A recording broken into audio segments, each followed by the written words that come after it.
Alleluia, alleluia. Mbola faly miarabanareo amin'ny anaran'i Jesosy Tompo izay menadaha anio Asabotsy 20 ny volana avrila 2024.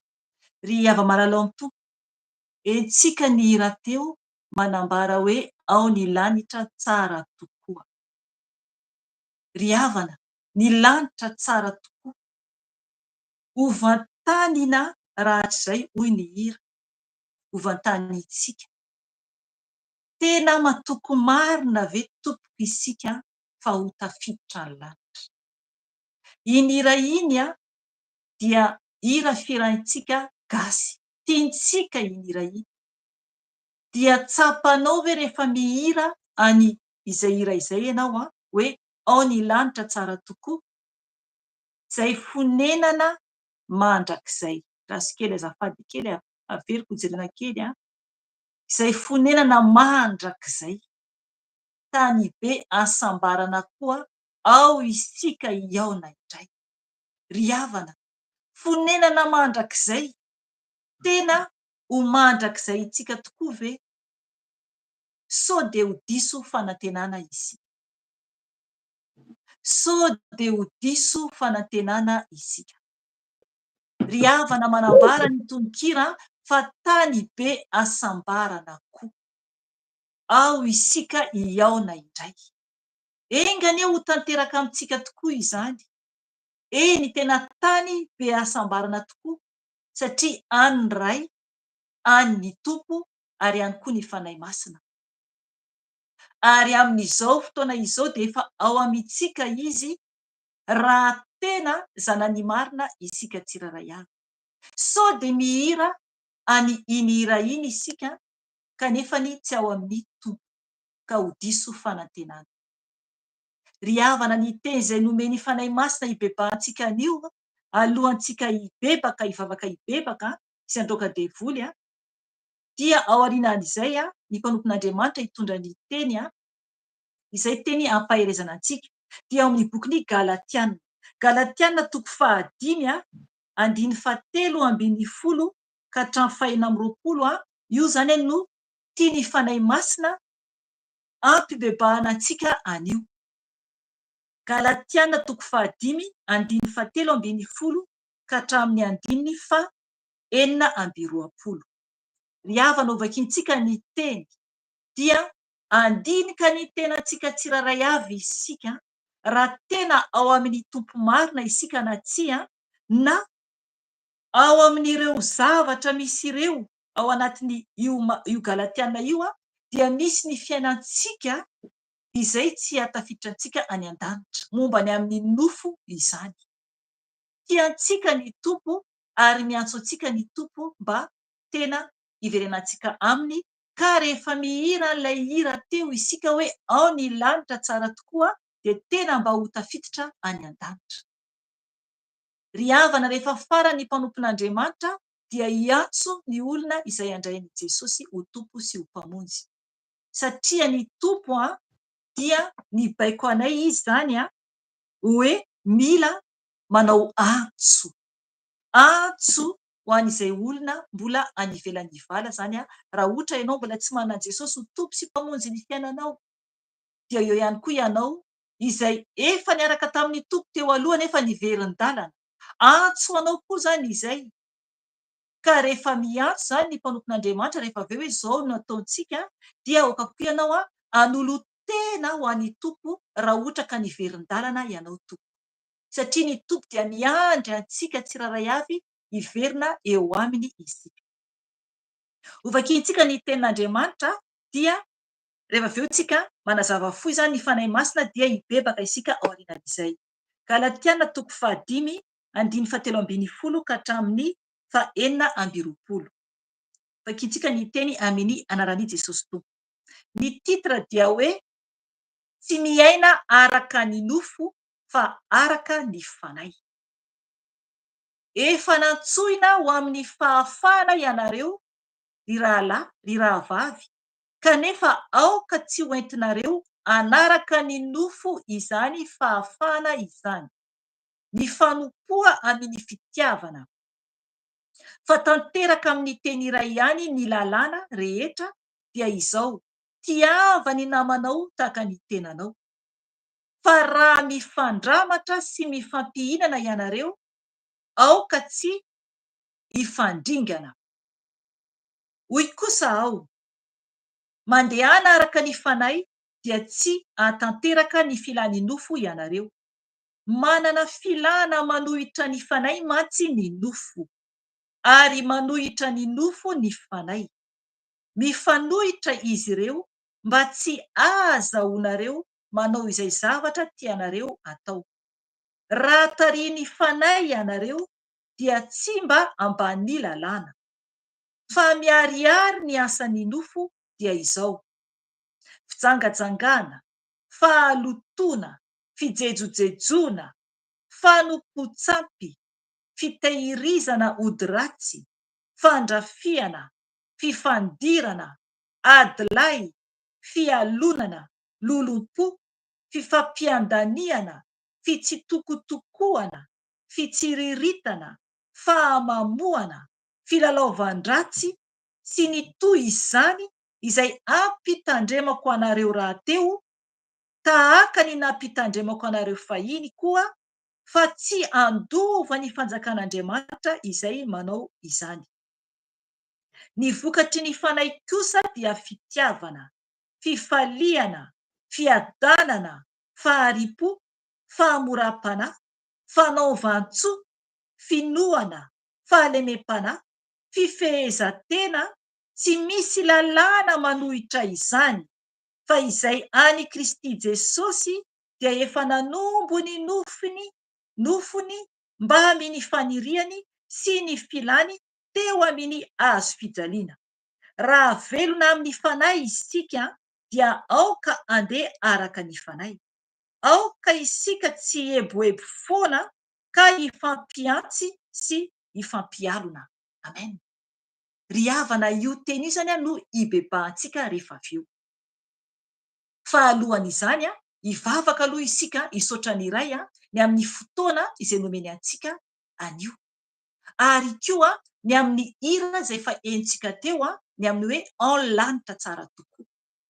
Ry havana efa niantso sady nitompo zany isika amin'iny hira iny.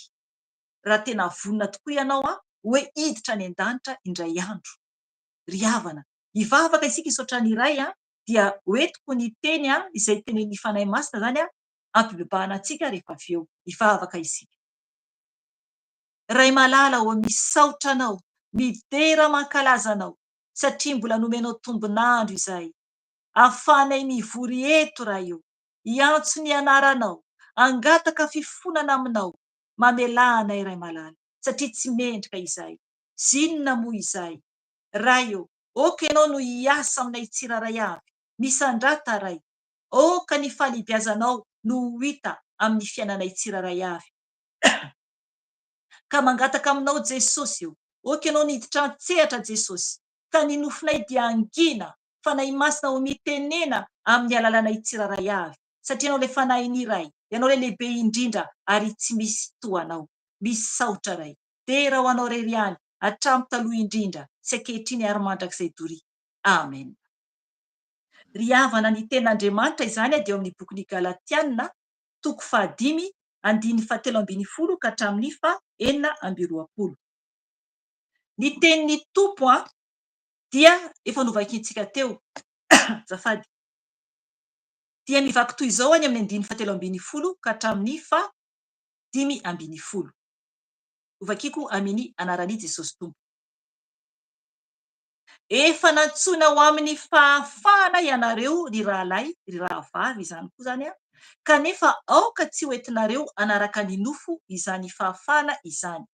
Mifanompoa amin'ny fitiavana, fa tanteraka amin'ny teny iray ihany ny lalàna rehetra, dia izao: tiava ny namanao tahaka ny tenanao. Fa raha mifandramatra sy mifampihinana ianareo, aoka tsy hifandringana. Amen. Ry havana, eto zany ny tenin'Andriamanitra dia mampafantatra antsika fa tokony ho hisy ny fitiavana. Ny fitiavana izany no tokony ho hita amintsika tsiraray avy zanak'olombelona eran-tany. eran-tany. Azafady kely misotro rano kely miala tsiny a.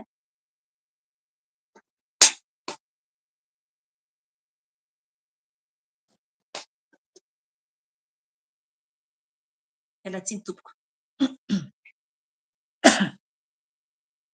Eran-tany, ny fitiavana izany satria Andriamanitra aloha dia fitiavana. Ka raha tsy manam-pitiavana zany isika dia tsy an'Andriamanitra mihitsy.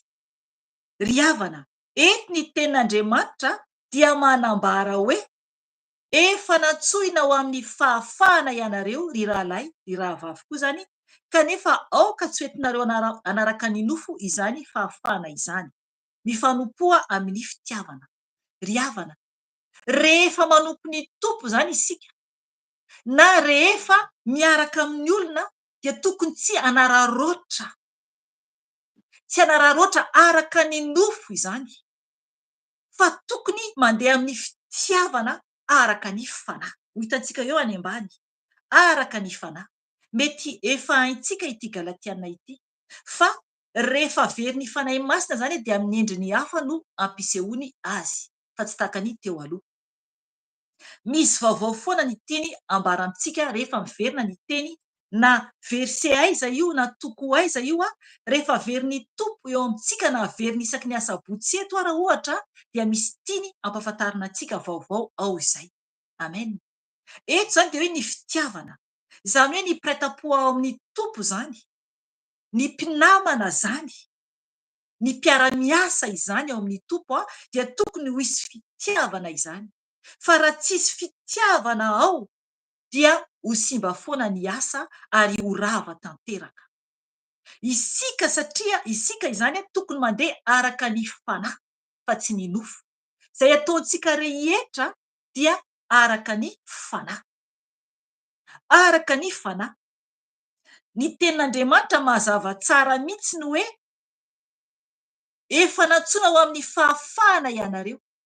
Efa afaka izany isika, raha efa afaka ianao. Fa raha mbola tsy afaka ianao a, izay tonga manatrika eto a, na koa amin'ny fotoana izay henoinao izao video izao a, dia mila zany ianao aloha hafana, satria tsy ho hisy fitiavana mihitsy ahaizanao mitondra ny fitiavana io zany a, eo anatrehany asan'Andriamanitra na koa anatrehany olona hafa izany, na ny olona tsotra fotsiny ara. Raha vao tsisy fitiavana eo amin'ny fiainantsika dia efa tsisy any tompo izay. Raha mijery isika zavatra miseho eran-tany amin'izao vaninandro izao, dia tena mampatahotra mihitsy ny zavatra miseho. Famonoana hety sy aroa. Tena hoe tsy hisy intsony ny zavatra hoe mba hatsapana hoe ho hisy fitiavana ve ity tany ity. Misy fitiavana ve ity tany ity? Tsy misy fitiavana eto amin'ity tany ity raha tsy ao amin'ny tompo ihany. Rehefa ao amin'ny tompo isika dia eo ilay fitiavan'Andriamanitra no mipetraka. Ry havana, efa ankesa dia ho avy ny antikristy. Ary izay no mahatonga an'ity tany iainantsika ity izao a, no mikorotana. Satria ilay lehilahy Heriniota, izy no ho avy dia manomboka feno faharatsiana amin'izao vaninandro iainantsika izao. Efa tena hoe mialohan'ny farany isika izao. Tsy hita intsony ilay fitiavana amin'ny vaninandro iainantsika izao. Tia tena ny olona, tia vola, tia kely, mpankahala, mpifosa, tena hoe zava-doza mihitsy no miseho, fankahalana ary famonoana. Zay zavatra be dia be miseho eran-tany. Fanararaotana, zay zavatra miseho eran-tany. Ho avy Jesosy, mibaiko antsika ny tompo anio, hibebaka ary hangataka ny fitiavany. Fitiavana avy aminy. Eo amin'ny andininy fahaefatra ambin'ny folo dia mivaky toy izao hoe, fa tanteraka amin'ny teny iray ihany ny lalàna rehetra, dia izao, tiava ny namanao tahaka ny tenanao. Fa raha mifandramatra sy mifampihinana ianareo, aoka tsy hifandringana. Amen. Ry havana, mila isika tia an-namantsika, namana ny tenin'ny tenin'Andriamanitra eto, namana tahaka ny tenantsika. Ahoana no hahatanterahana izany? Ahoana no hahatanterahana izany? Mahavita va ianao Mahavita va izao? Raha ohatra hoe akanjo iray fotsiny anananao, dia raha ohatra ka le olona anankiray namanao tsy manana inona na inona, dia mahavita va isika hoe hanala iny akanjontsika iny homena an'ilay olona? Ary raha ohatra ka hoe andeha isika, andeha any amin'ny presque hoe 10 kilometra dia tongotra, dia frais iray fotsiny ihany no enentanantsika. Raisiko any ambanivohitra Madagasikara, ohatra ao Antananarivo. Raha mipetraka any ambanivohitra ohatra isika, dia namanao anankiray miaraka aminao, dia le frais nentananao, ohatra hoe 400 ohatra ny frais taxi be, mialatsiny fa tsy haiko intsony ohatrinony, dia 400 iny ihany no eny an-tananao, le namanao tsy misy na ariary. Dia nefany samy andeha hody any an-tanàna ianareo, efa alina ny andro, dia ahoana ny ataonao? Vitanao ve ny manome anazy ny 400 iny andehanany mandeha taxi be? Sa ozy ianao hoe andeha fa mandeha any ianao rery, zay ataonao ataonao. Ry havana ny tompo mibaiko antsika hoe tiavo ny namanao tahaka ny tenanao. Izay ny toetran'i Jesosy nanolotra ny ainy ho antsika. Isika ve mahavita manolotra ny aintsika ho an'ny olona sa tsy mahavita? Izay no fizahan-toetra lehibe apetraky ny fanahy masina amintsika anio. Mahavita va isika sa tsy? Sa rehefa azontsika ny tiantsika amin'ilay olona dia vita hatreo ianao fa mandeha ianao amin'ny fiainanao fa azoko izay zavatra tiako. Ry havana, mila mitandrina isika fitiavana tahaka ny tenantsika. Hoy ny ten'Andriamanitra no tokony hitiavantsika ny namantsika. Firy ny olona mifankahala sy miady, tsy misy intsony ny fitiavana, ny tokantrano mikorotana, ny mpivady mikorotana, ny ankizy mikorotana, ny namana ady amin'ny namana, ady amin'ny havana, tsisy fitiavana. Ry havana, mila isika manam-pitiavana tahaka an'i Jesosy. Fa ny zavatra miseho amin'izao vaninandro izao, dia za kosa aloha tsy manaiky e, hamaly andrahanina ahako. Za kosa ve dia manaiky an'iny? Zay ny zavatra miseho amin'izao vaninandro izao. Mamaly faty araka ny fitenenana. Ry havana, mibaiko ny tompo hibebaka isika mba hanam-pitiavana, mba hanam-pitiavana. Tsy vitantsika izany raha tsy amin'ny herin'ny fanahy iray irery ihany. Zay isika vao tanteraka amin'ilay hira nirahintsika teo, ilay hoe ao ny lanitra tsara tokoa, izay fonenana mandrakizay, tany be asambarana koa, ao isika hiaona indray. Tena ho tafiditra trano marina ve isika? Tena hiaona hany marina ve? Sa faly fotsiny miran'ilay hira nefa ny tsy tsapany tian'ilay hira ambara. Ry havana, mila isika mitandrina. Galatiana 5:9-12 tsika izao dia midina tsika arakaraky ny tiany fanahy masina tondrasana ny fampibebahany antsika. Hoy kosa aho, mandehana araka ny fanahy dia tsy hatanteraka ny filàny nofo ianareo. Manana filàna manohitra ny fanahy mantsy ny nofo, ary manohitra ny nofo ny fanahy. Mifanohitra izy ireo mba tsy ahazahoanareo manao izay zavatra tianareo atao. Raha tarihin'ny fanahy ianareo dia tsy mba ambany lalàna. Ajanoko hatreo aloha, amen. Ry havana, mazava tsara ny tenin'ny tompo. Mazava tsara ny tenin'ny Paoly apôstôly ho antsika tsiraray avy, satria tonga amintsika zao ny teny. Mazava tsara ny teny. Ry havana, ny tenin'Andriamanitra dia manambara hoe mandehana araka ny fanahy. Averiko indray, mandehana araka ny fanahy, dia tsy ahatanteraka ny filàny nofo ianareo. Ry havana, tsy ahatanteraka ny filàny nofo isika raha mandeha araka ny fanan'Andriamanitra. Tena marina izany. Mila isika miady amin'ny nofo. Mila resy io nofo io, fa ny fanahy no tokony miakatra ambony. Raha vao manombonomboka misaina zavatra hafa le nofo, tonga dia miady zay ny fananao amin'ny nofo. Mila isika manohitra zay tiany nofonsika. amin'ny zavatry ny tany. Raha vao resaka nofo tompoko dia zavatry ny tany izay. Zavatry ny tany izay raha vao resaka nofo. Fa ny resaka fanahy kosa dia ho an'ny tompo foana. Aleloia, misaotra fanahy masina. Ny fanahy kosa dia ho an'ny tompo foana. Raha vao hivavaka isika dia ny fanahy zay. Raha vao hibebaka isika dia ny fanahy zay. Raha vao hihira fiderana isika dia ny fanahy zay.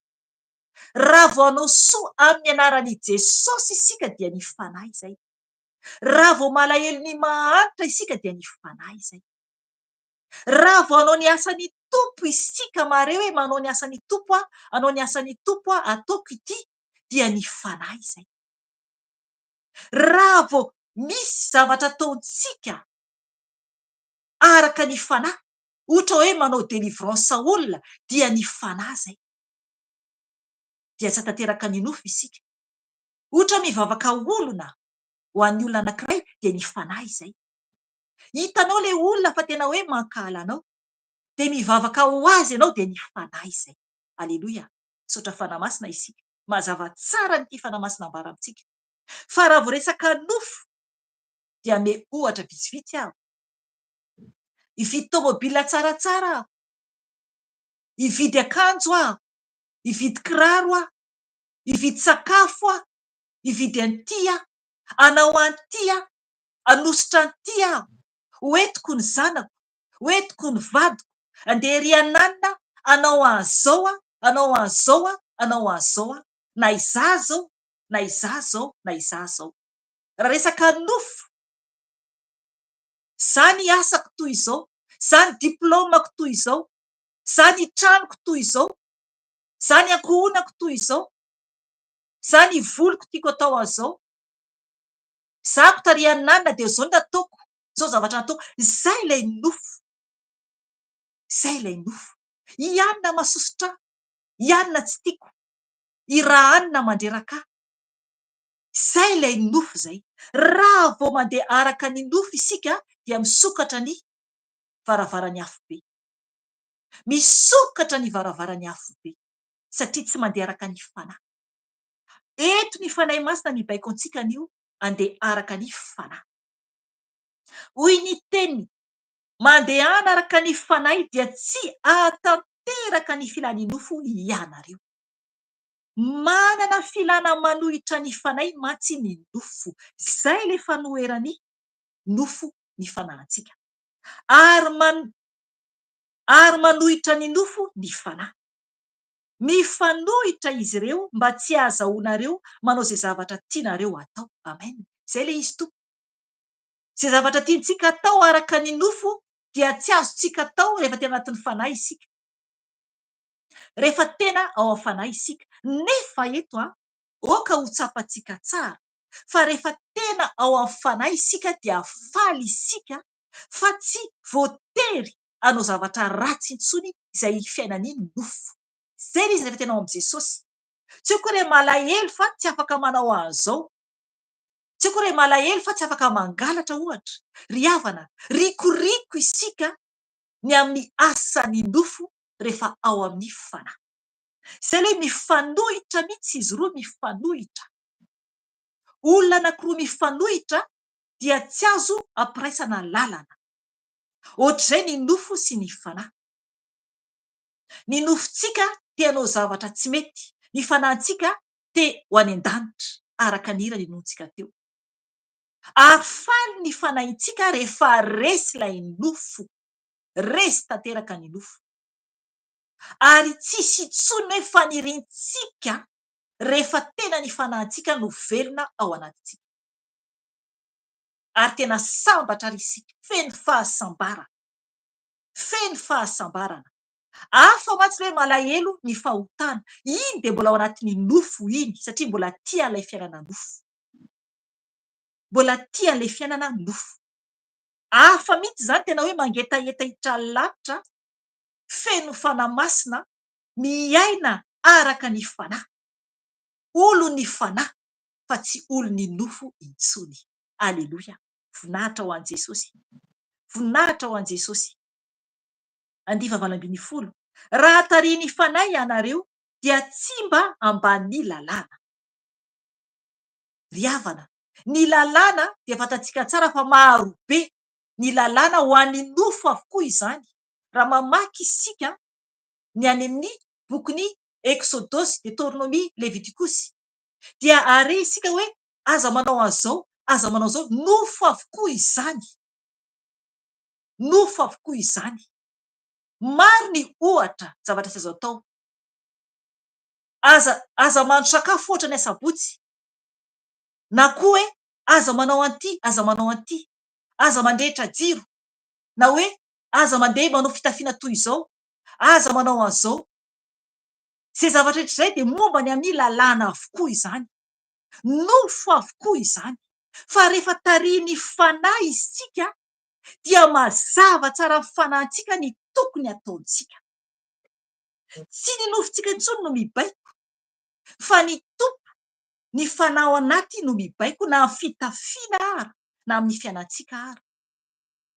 Ny ao amin'ny boky lalàna rehetra, na dia tsy mamaky an'io ara isika, dia efa tanteraka antsika avokoa, satria Jesosy, izy ilay lalàna. Izy ilay lalàna ao anatintsika, ilay fanahiny iray, no mampafantatra antsika izay tokony ataontsika tsiraray avy. Izay ilay hoe tsika tsy ambany lalàna intsony isika. Ry havana, mila isika tena mitandrina be, fa tariany fanahy masina isika. Raha tariany fanahy masina ianao, dia tsy mba ambany lalàna. Ny fanahiny iray no mitarika antsika. Dia eto ny andiny 7:10 dia fantatsika tsara hatreo amin'ny 1:20 ny momba ny amin'ny nofo. Ho vakiako ireo fa tsy ho hazavaiko. Oka ianao hiaino tsara ny amin'izay mbola ao anatinao. Izay no hibebao rehefa avy eo. Ho fantatrao ny hota ao anatinao. Izay no ho eto anatrehan'i Jesosy, satria tsisy miafina eo anatrehany. Tsisy miafina eo anatrehany.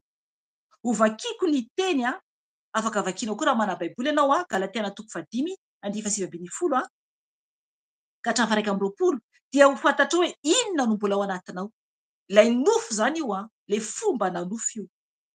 Dia hoy ny ten'Andriamanitra eo vakiako amin'ny anarany hoe fa miharihary ny asan'ny nofo dia izao: fijangajangana, fahalotoana, fijejojejoana, fanompotsapy, fitahirizana ody ratsy, fandrafiana, fifandirana, adila, fialonana, lolompo, fifampiandaniana, fitsitokotokoana, fitsiriritana, fahamamoana, filalaovan-dratsy sy ny toy izany izay ampitandremako anareo rahateo, tahaka ny nampitandremako anareo fahiny koa, fa tsy handova ny fanjakan'Andriamanitra izay manao izany. Ry havana, tsy handova ny fanjakan'Andriamanitra raha misy anankiray amin'ireo mbola ataontsika. Tsy handova ny fanjakan'Andriamanitra, na dia hoe lolompo fotsiny aza, na dia hoe fifandirana fotsiny aza. Fifandirana dia efa tsy tafiditra lanitra izany. Efa tsy tafiditra lanitra izany. Izay ry havana no mbola mahatonga ahy mamerina eto indray an'io, satria izay tsapako eto rehefa misy olana ao an-tokantranonao, na ankonanao io, na ray aman-dreninao io izay miara-mipetraka aminao, na olona namanao fotsiny izay miara-mipetraka aminao, satria tsy haiko ny tokantranonao, dia aza matory raha tsy milama. Fa raha misy maty ny anankiray aminareo ny alina an'iny, aiza ny alehan'ny fanahinao? Aiza ny alehan'ny fanahinareo? Ry havana, na fifandirana aza dia tsy ho tafiditra amin'ny fanjakan'ny lanitra. Tsy ho tafiditra amin'ny fanjakan'ny lanitra. Isaorako amin'ny tompo lehibe mihitsy ny nampianarako an'ireo zanako, rehefa misy ny olana dia mila miresaka. na dia tezitra ary ohatra ny lahy satria fa lehibe, raha entom-po satria lehilahy tsy mitovy amin'ny vehivavy dia tezitra mihitsy. De rehefa avy eo izy nefa miverina manao bôny ihany rehefa avy eo satria tsy azontsika atao ny matory am-patezerana. Dia miteny mihitsy izy rehefa milamina hoe zaho izy tsy tezitra mihitsy fa mila fotsiny izy mikalma aloha, mikalma aloha izy de tonga izy manao bôny. Na izy mandeha iny de tsy midina izy fa efa fantany fa efa afaka le fatezerana fa mikalma aloha izy. Ry havana mila isika tsy tezitra rehefa alohan'ny atory. Aleo mibebaka anatrehan'i Jesosy manantona ny tompo, mila manamboatra ny fo ary mila miresaka foana. Tsy moramora nefa tsika te hiditra ny lanitra fa tsy maintsy manaraka ny sitrapon'i Jesosy. Ry havana tsara ny tompo, zay zany tsy hatafidirantsika ny lanitra raha misy amin'ireo zany ny zavatra ataontsika. Dia ny vokatry ny fanahy kosa izany manomboka amin'ny 220 ka hatramin'ny 120 farany ho vakiantsika dia hoe ny vokatry ny fanahy kosa dia fitiavana, fifaliana, fiadanana, faharipo, fahamoram-panahy, fanaovan-tsoa, finoana, fahalemem-panahy, fifehezan-tena. Tsy misy lalàna manohitra izany fa izay any Kristy Jesosy dia efa nanombo ny nofiny mba amin'ny faniriany sy ny filany teo amin'ny hazo fijaliana. Raha velona amin'ny fanahy isika dia aoka andeha araka ny fanahy. Aoka isika tsy eboebo foana ka ifampiantsy sy ifampialona. Amen. Ry havana ny fialonana, ny fialonana sy ny fieboeboina. Maro be ny mpanompon'Andriamanitra dia tia mieboebo, mila mitandrina tokoa, mila isika tena manetry tena ary malemy fanahy, fahalemem-panahy ary fifehezan-tena. Ny mpanompon'Andriamanitra, ny zanak'Andriamanitra koa zany anatin'izany dia tokony tsy eritreritra intsony betsaka mombany amin'ny nofo. Andeha hivavaka dia adiny iray eo amin'ny fitaratra. Ry havana, za taloha ohatr'izany. Andeha hivavaka dia ny iray andro aloha efa manamboatra volo sy tomo mamboarina ny volo, efa manomana hatramin'ny lokomena sy ny karazany, fitafiana etsy an-daniny. Tia ny anaovako, tia ny anaovako, tia ny anaovako. Tia talon ty, tia kiraro ty, tia pôketra ty miaraka amin'itony akanjo ty, miaraka amin'ity akanjo ty. Ry havana, zay za teo aloha. Zava-poana tsy mihaona amin'ny tompo akory nefany. Vao ny tompo mihodina tsy mijery ahy. Tsy mijery ahy. Rehefa ao amin'ny tompo dia mila tsotra. Ankehitriny rehefa hanao ny asan'ny tompo aho, tsy adiny iray aloha akory tonga de efa miteny fanahy masina hoe tia anaovana, tia anaovana, tia anaovana. De anaovana de vita. Izy no manoro.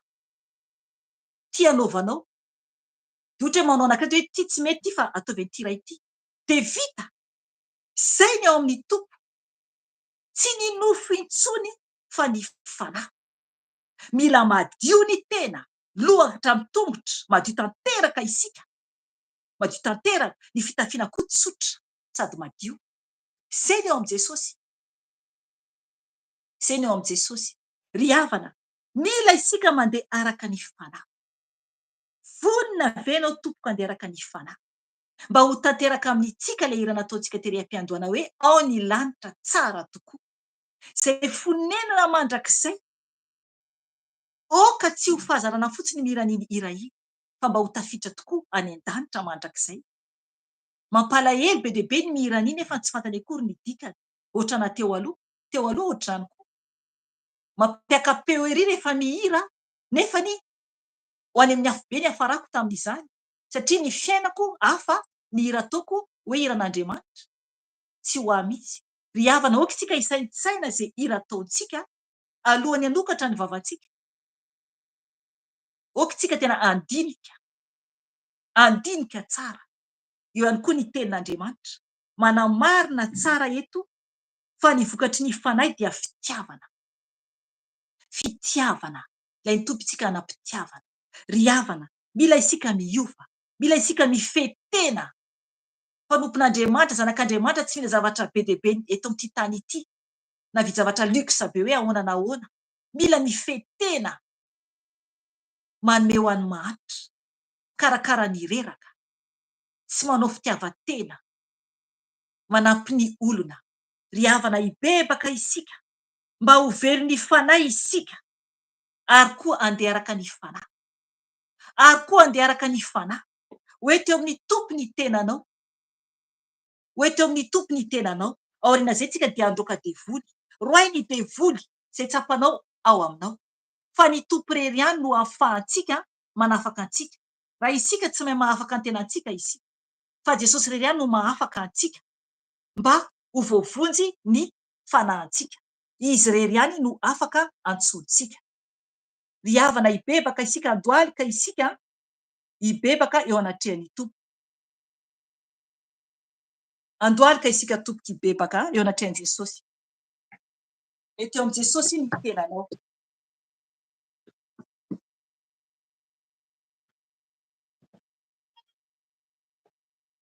Jesosy tompo, ndrehetra izay Jesosy miantso ny anaranao. Mangataka fifonana aminao Jesosy. Mangataka aminao tompo, satria zava-poana ny tenanay. Mpanota izay raha eo, ratsy izay raha eo. Mihira ny hira izay hoe ao lanitra tsara tokoa, nefa ny fiainanay dia tsy mendrika eo anatrehanao. Mifona Jesosy, mamelanay, mamindra fo aminay Jesosy. Diovy izay tompo, fa mpanota ratsy, tsy mendrika Jesosy eo, na dia hiantso ny anaranao ara Jesosy. Diovy amin'ny ranao izay Jesosy malala o. Oky ianao tompo, no hikasika anay tsiraray avy. Anafaka anay tsiraray avy Jesosy. Ho any amin'iza moa izay tompo malala o, raha tsy ho any aminao irery ihany. Jesosy malala o, ianao no fiainanay, ianao no masoandronay Jesosy. Tompo malala o, ka mba ho tanteraka aminay tompo, mba ho tafiditra any an-danitra izay. Ka masa hihira tompo, ilay hira hoe ao ny lanitra tsara tokoa. Izay fonenana mandrakizay Jesosy, ary iaonany aminao izay. Lapanao zany ray, tranonao zany ray, ary tsy azo ny ratsy idirana Jesosy. Tompo, tsy azo ny ratsy idirana. Raha tsy mendrika izay dia tsy mahazo miditra any aminao ray. Tsy mahazo miditra any an-tranonao ray eo. Ka mangataka ny famindramponao, mangataka ny famelanao, mangataka ny fanavozanao Jesosy. Tompo malala o, mpanota izay, tsy mendrika izay, mamelana tsiraray avy. Diovy amin'ny ranao izay Jesosy, ny ranao soa teo ambony hazo fijaliana tompo. Natolotra ho anay izany, natolotra ho anay izany Jesosy. Mangataka aminao tompo, sasao amin'ny ranao izay, sasao amin'ny ranao izay Jesosy malala mba hadio ny fisainanay, ny nofinay, nofinay tsiraray avy Jesosy. Diovy amin'ny ranao soa. Tompo malala ho ny teny azonay teo Jesosy eo, dia mazava tsara fa mila izay mandeha araka ny fanahy, fa tsy araka ny nofo. Tompo malala o, afo be no miandry anay raha ohatra mandeha araka ny nofo izay. Jesosy eo, diovy amin'ny ranao ny fisainanay, diovy amin'ny ranao ny masonay, diovy amin'ny ranao Jesosy ny mombanay manontolo Jesosy. Ny tananay sy ny tongotray Jesosy, diovy amin'ny ranao. Ny anatin'ny tenanay tompo, sasao amin'ny ranao soa Jesosy. Tompo malala ho any amin'iza moa izay, ho any amin'iza moa izay tompo, raha tsy ho any aminao. Ianao no Andriamanitra tompon'izao rehetra izao. Ianao no mpanjaka ny mpanjaka, tompony tompo. Ka mangataka ny famindramponao ray, mangataka ny fanafahanao ray. Jesosy io, ity aho Jesosy, mitondra ny tenako eo anatrehanao.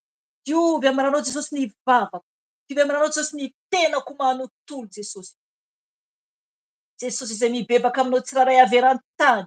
Okenao ianao ray malala o, satria efa very izay teo aloha, fa ianao tompo no tonga nanavotra anay Jesosy. Ka mila anao izay ray, mila anao izay ray malala o, ameo fitiavana izay. Tsy mahay mity izay tompo, ka mifona aminao, mifona aminao Jesosy, satria tsy mahay mity izay. Tompo malala mamelanay. Ome foi ity zay. Ame foi ity zay Jesosy io. Tahaka ny fitiavanao. Satria anao l'Andriamanitra fitiavana. Ianao le fitiavana ray io ary tsy misy toanao. Tsy misy toanao. Ka mandidy anay ianao Jesosy. Mandidy anay io fanahy masina mba hanapitiavana izay. Diovy ny fonay tsy mahay mity. Diovy ny fiainanay. Diovy zay tsiraray avy Jesosy io. Ome ny fitiavana. Tompo, diovy amy ranao izay. Diovy amy ranao.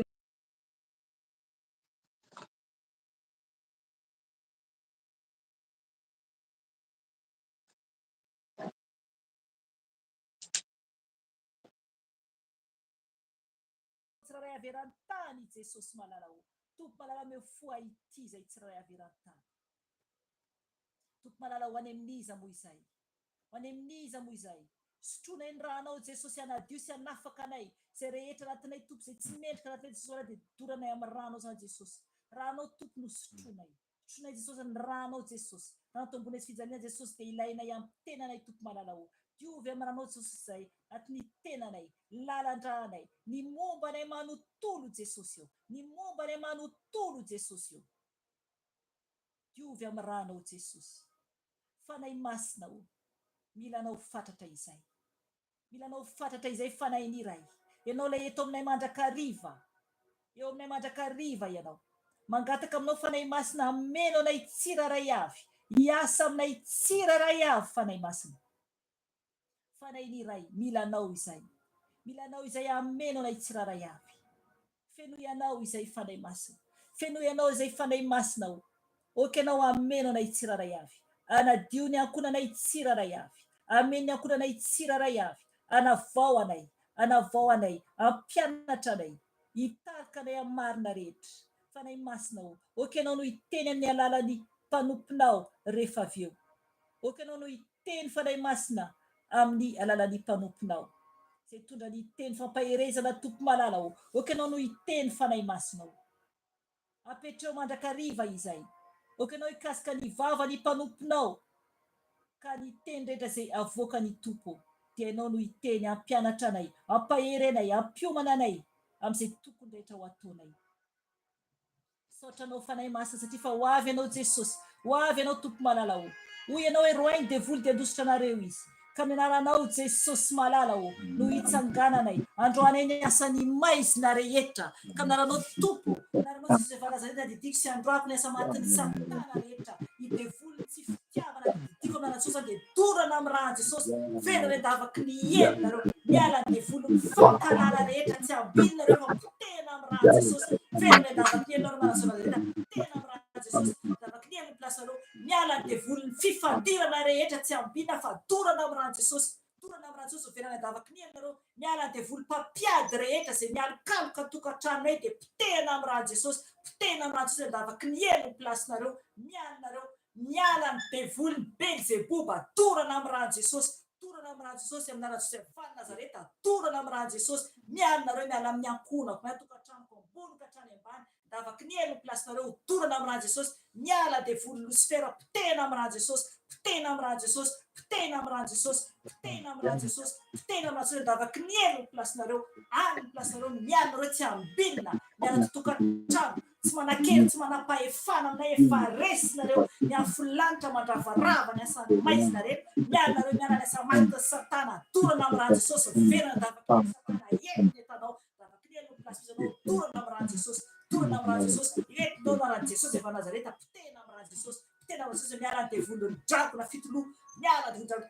Pitehana amin'ny rahan'i Jesosy. Pitehana amin'ny Jesosy. Tapatapahana amin'ny sabatry ny tompo. Tapatapahana amin'ny sabatry ny tompo. Tapatapahana amin'ny sabatry ny tompo. Rahan'i Jesosy mandravarava ny drakona fitoloha. Pitehana amin'ny rahan'i Jesosy. Pitehana amin'ny rahan'i Jesosy. Pitehana amin'ny rahan'i Jesosy. Pitehana amin'ny rahan'i Jesosy. Pitehana amin'ny rahan'i Jesosy. Tapahana amin'ny rambony drakona. Tapahana amin'ny rambony drakona. Pitehana amin'ny rahan'i Jesosy. Pitehana amin'ny rahan'i Jesosy amin'ny anaran'i Jesosy efa Nazareta. Mialinareo.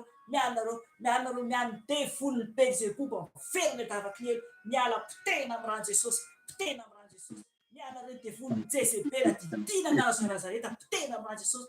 Miala devoly Jezebela oetiny etanareo. Eto tareo tsy petrapetraka tokantranoko ato. Etiny etanareo any davaka ny helo. Miala pitehana amin'ny rahan'i Jesosy. Eto entanareo izay tsofotsofoka izay mipetrapetraka tamin'ny fitafianay, mipetrapetraka tamin'ny ankohonako teny an-dalana teny, miala ny fofona maimbo rehetra, miala ny fofona maimbo rehetra, torana amin'ny ran'i Jesosy, torana amin'ny ran'i Jesosy, torana amin'ny ran'i Jesosy, miala dia vozavavindrano izay mitondra ny fofona maimbo rehetra dia potehina amin'ny ran'i Jesosy, potehina amin'ny ran'i Jesosy, potehina amin'ny ran'i Jesosy, potehina amin'ny ran'i Jesosy, miala dia vozavavindrano, potehina amin'ny Jesosy, izay voakasika ny zanako sy ny ankohonako teny an-dalana teny, na ny voankasika na tezatezana tany amin'ny magasin dia miala dia vozavavindrano, potehina amin'ny ran'i Jesosy, izay mipetrapetraka tamin'ny fiara sy mipetrapetraka tamin'ny fiainanay dia torana amin'ny ran'i Jesosy, torana amin'ny ran'i Jesosy, miala mikotana nareo, mikotana torana amin'ny Jesosy, davak'neny ny plasinareo, mialanareo, miala ny asa maty satana izay mandrava ny asan'Andriamanitra amin'ny YouTube, torana amin'ny ran'i Jesosy, torana amin'ny ran'i Jesosy, torana amin'ny ran'i Jesosy, torana amin'ny ran'i Jesosy, faresinareo tsy ambinareo, davak'neny ny plasinareo, potehina amin'ny ran'i Jesosy,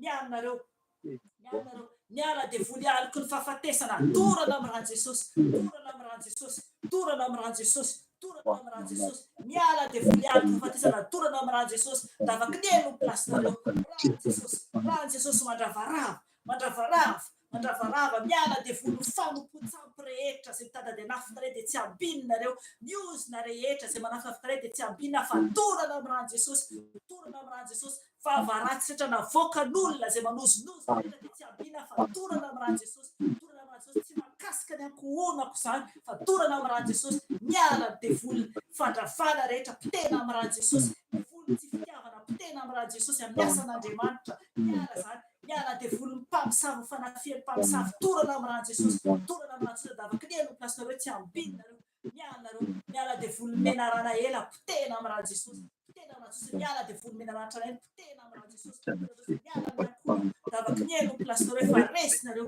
faresinareo, itsakitsahana, itsakitsahana, itsakitsahana amin'ny afolanitra, itsakitsahana amin'ny afolanitra, dia faresinareo, itsakitsahana amin'ny afolanitra, itsakitsahana, faresinareo, mialanareo, mialanareo, davak'neny ny plasinareo, mialanareo, ny fanaratsitra voatonona tsy voatonona, izay ny rivotra rehetra izay manafinafika anay, tsy ambinareo, faresinareo, mialanareo, potehina amin'ny ran'i Jesosy, potehina amin'ny ran'i Jesosy, potehina amin'ny ran'i Jesosy, potehina amin'ny Jesosy, faresinareo, davak'neny ny plasinareo, amin'ny Jesosy Nazareta, mialanareo, mialanareo, mialanareo, saotranao Jesosy, oka tokony ranao mandrakotra anay, mandrakotra ny ankohonanay tsiraray avy, miaro anay Jesosy, ny ranao tompo, oka ny andrakotra ny ankohonanay tsiraray avy, tenanay, tenanay, miala dia voly rehetra mandringana, miala dia voly rehetra mandringana, roainy dia voly rehetra mandringana, izay retina aminao dia roay, izay tiany fanahy masina ataontsika zao, miala dia voly rehetra mandringana amin'ny ran'i Jesosy Nazareta, miala, mongotana, torana amin'ny afo fanahy masina, torana amin'ny afo fanahy masina, torana amin'ny afo fanahy masina, rehetra mandringa izay mipetraka amin'ny ankohona dia torana amin'ny afo fanahy masina, torana amin'ny afo fanahy masina, miala dia voly rehetra mandringana, potehina amin'ny ran'i Jesosy,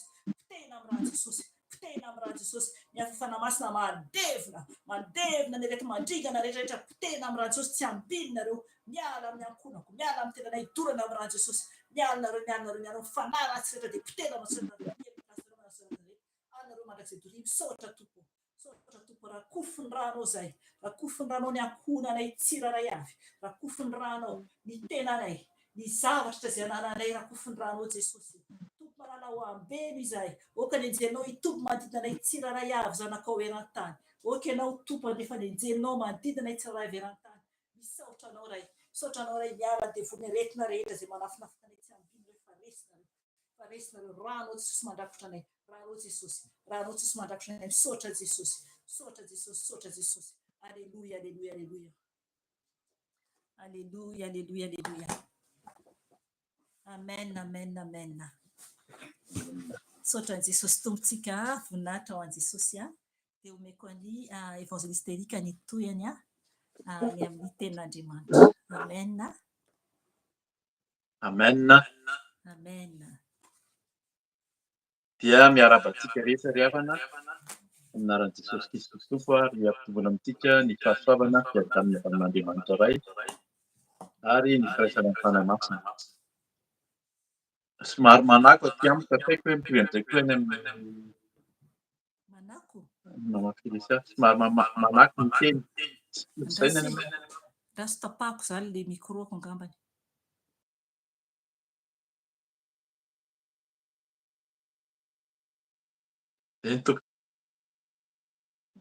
Tsisy manako intsony misaotra ny tompo. Amen. Dia misaotra ny tompontsika ny amin'ny tapany voalohany teo zany dia araka ny teo zany fiarabana fa tanteraka moa dia enga le samy handray fiainam-baovao indray zany tsika araky ny teny izay nampahaizana antsika teo indrindra na sara na sanandroko ny devoly ny asan'ny satana nangataka ny ran'i Jesosy ny ran'i Jesosy mandoro ny fanahy masina mandoro ihany koa ka rehefa nintsika fa nandoro zany noroahana taminaran'i Jesosy araky ny averina matetika raha mbola tsy naheno zany ianao zany fa ny devoly tsy kely lalana fanahy io araky le teny teo hoe fanahy na fanahy tsara zany no miasa na fanahy ratsy devoly de fanahy ratsy ary ny fanahy tsara dia fanahin'Andriamanitra fanahy amin'i Jesosy Kristy zay mahatonga ny devoly hoe roahana ary ny devoly tsy vonoina fa roahana zay mahatonga anazy hoe roahana na dorana any amin'ny farihy rehetra afy reo zany ka zay mila mahasatsika mijoro fa izy dia tsy kely lalana araky le teny teo nisy fampianarana nataon'ny Jesosy mihitsy na mpianatra hoe raha roahanao izy raha ray izy miala tao aminao izy satria misy izy tena mipetraka ao anatin'ny olona hitantsika zany mipetraka ny devoly noroahan'i Jesosy fa hita hoe madio zany ao amintsika ao anatintsika rehefa noroahana tao izy satria roahana izy any amin'ny farihy rehetra afy izy na dorana na any amin'ny efitra any zany any amin'ny desert any de mandehandeha any ozy izy ka tsy hitany fa madio le trano tsisy niditra teo tsisy fanahy masina niditra zany zay le angatao ny fanahy masina koa omena antsika rehefa tsisy fanahy masina miditra tao dia ozy hoe madio de na ray izy miala tao dia tondra fito namana fito izy miverinao raha roa zany izy de farafahakeliny izy 7 no miara-miditra ao ka mila mitandrina tsika zay le mila hoe masahy zany dia matoky an'ny tompo mandrakariva amin'ny zay efa hoe fanorontenantsika zany fahadiovantsika fahasahintsika miaraka amin'ny tompo dia alohan'ny hivavahantsika hivavaka fotsika zany ametrahantsika ny teny de efa niomana sady zany tsika ny eo amin'ny liko toko 120 ny andininy fafito ka hatramin'ny fafito amby sivy amby folo ny tena vakiana fa mety ho tohizantsika kely avy eo fa fanazavana fohy zany amin'ny teny io tamin'ny herinandro ty araky ny efa fantatsika zany no ampahelezana antsika koa raha misy te hiara hivavaka ao amin'ny WhatsApp moa zany de misy fiaraha-mivavaka ny alatsinainy sy alarobia de efa niteny foana ny tompo zany ny alarobia no raisiko zany ny amin'ny fitarihana hoe ny Matthieu toko 7:20 zay no ifampahelezana zay ny ifampahelezana fa noho ny hanomboka ny fotoana ako de nisokafako ny baiboly de ny liko toko 1:20 no voasokatra de nanontany tena raha ny teny zany tonga de mitady ako any am'le Matthieu toko 7:20 fa zavatra nanaitra anahy hoe manino ny teny nisokatra de nanontany hoe inona moa zany ny atony de nivakiko izy de tena mitovy mihitsy zany ny liko toko 1:20 sy ny Matthieu toko 7:20 ka ho vakintsika izy avy eo fa ho hitantsika eo zany hoe ny tompo no hiteny amintsika de tao anatin'izany rehefa niteny ny fanahy masina avy eo de tena niteny mihitsy izy tamin'ny alalan'ny mpanompony zany hoe io tokony atao enregistrement hazavao amin'ny olona ny tenin'Andriamanitra izay nizarana tamintsika somary misy orana kely moa zany ao amin'ny telefaonina amin'ny enregistrement direct amin'izao de misaotra ny tompo fa mihainy fotoana isaky ny sabotsy ohatr'izao zany ahafahantsika mifampizara an'izay ka dia misaotra ny tompo maharita hatramin'ny farany fa miteny amintsika ny tompo tahaka ny efa niteneniny teo aloha teo zany ny amin'ny fanazavana ny amin'ny fivebahana teo de mbola hiteny amintsika izy tsy hiverina foana zany tsika ary ny teny tompo tsy hiverina fa tsika tsirairay avy na mihaino mivantana amin'izao na amin'ny enregistrement ny aoriana any izy ny fiantsonana rehefa avy eo ho fanoloran-tena fanavaozana fanoloran-tena ihany koa ka dia samy haharitra tsika dia samy mihaona amin'ny tompo zany mba araky le teny teo hoe lanitra tsara zany no miandry antsika any an-danitra any zany ny anton'izao fiaraha-mivavaka zao zao ny antony hoe fitoriana zao hoe mba tiana ho tafiakatra tafiditra ao amin'ny lanitra tsara daholo tsika tsirairay avy ka dia maharitra hatramin'ny farany fa hanafaka antsika indray zany tompo raha ohatra tsika zany efa niembotra ohatra na mbola tsy nandray an'i Jesosy ianao dia fotoana zany zao anoloranao ny tenanao amin'ny farany aorian'ny fizarana ny fampaherezana. Hivavaka tsika tompo. Eny iray ianao tokoa ilay any an-danitra, any amin'ny lanitra tsara, any no misy anao ka dia tianao zay ho any aminao tahaka ny teniny sy ny vavaka nataon'ny zanakao Jesosy Kristy, fa tianao zay mba hahita ny voninahitra ao any an-danitra any ka dia zany no ifampiherezanay, zany no ifampizaranay tompo. Sotranao zay ny amin'ny fibebahana satria ianao manadio anay, ny ranao soa tokoa manadio, manala ny filàna rehetra, manala ny fanirian-dratsy rehetra ka dia efa navao anay, olom-baovao zay tompo ka dia zany no mbola isaoranay ianao amin'izao fotoana izao raha hiteny hifampahery ihany koa amin'ny alalan'ny teny aoka tsisy ambara aoka tsy ny sitraponao aoka ianao ny hiteny aoka ianao hanambara tompo amin'ny alalan'ny fanahinao masina araka ny efa nitenenao tao fa ianao ilay fanahy masina miteny ao anatinay eo aminay mandrakariva ka dia hitenena araka ny fombanao fa vonin-kely izay mpanomponao amin'ny anaranao Jesosy Kristy naovanay izany vavaka izany. Aleloia. Amen. Amen.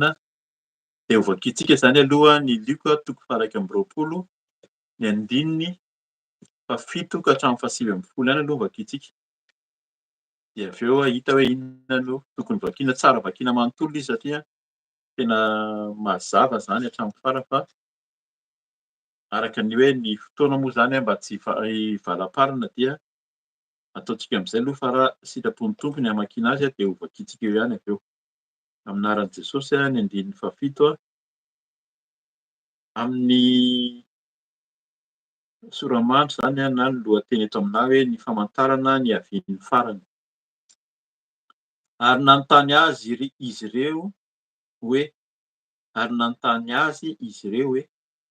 mpampianatra raha oviana no ho avy izany ary inona no famantarana rehefa ho tonga izany dia hoy izy mitandrema fandrao voafitaka ianareo fa maro no avy amin'ny anarako sady hilaza hoe izao no izy ary koa efa akaiky ny andro koa aza manaraka azy. Raha andre ady sy tabataba ianareo aza matahotra fa tsy maintsy ho tonga aloha izany nefa tsy mbola miaraka amin'izay akory ny farany. Ary hoy izy taminy hisy firenena hitsangana hamely firenena, hisy fanjakana hitsangana hamely fanjakana, hisy horohon-tany lehibe sy mosary ary areti-mandringana any amin'ny tany samihafa ary hisy zava-mahatahotra sy famantarana lehibe avy any an-danitra. Raha tsy mbola tonga izany rehetra izany dia hisambotra anareo izy ka hanenjika ary hanolotra anareo ao amin'ny sinagoga sy any amin'ny tranomaizina ka hoentina eo anatrehan'ny mpanjaka sy ny manam-pahefana ianareo noho ny anarako. Dia ho tonga ho vavolombelona aminareo izany. Koa ao am-ponareo ny tsy hevitra mialoha izay ho fiarovan'ny tena nareo. Fa izao no hanome anareo teny sy fahendrena izay tsy ho azon'ny fahavalonareo rehetra toerana na vahiny. Atolotry ny ray sy ny reny, ny rahalahy sy ny havana aman-jakaiza koa aza ianareo. Koa ny sasany aminareo dia ho vonoina. Ary ho halan'ny olona rehetra ianareo noho ny anarako nefa tsy ho very na dia singa.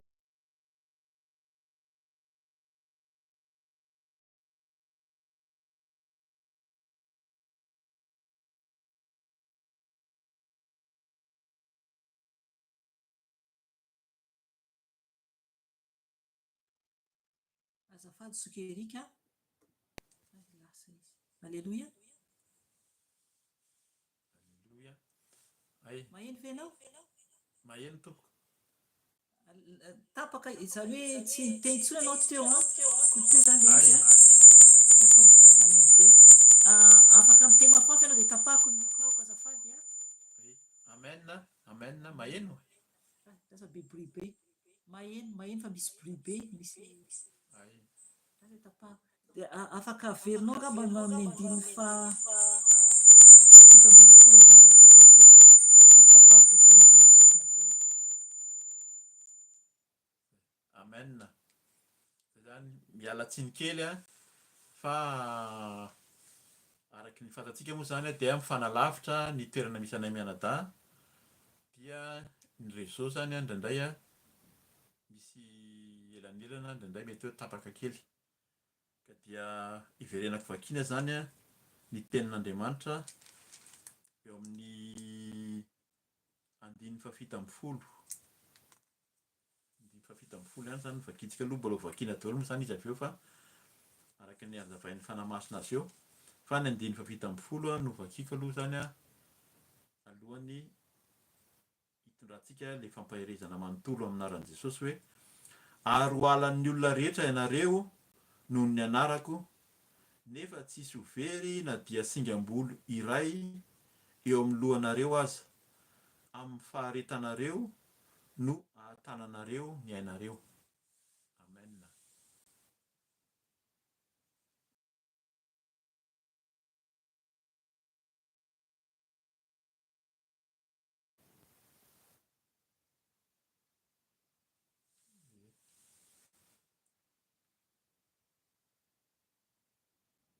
Alleloia.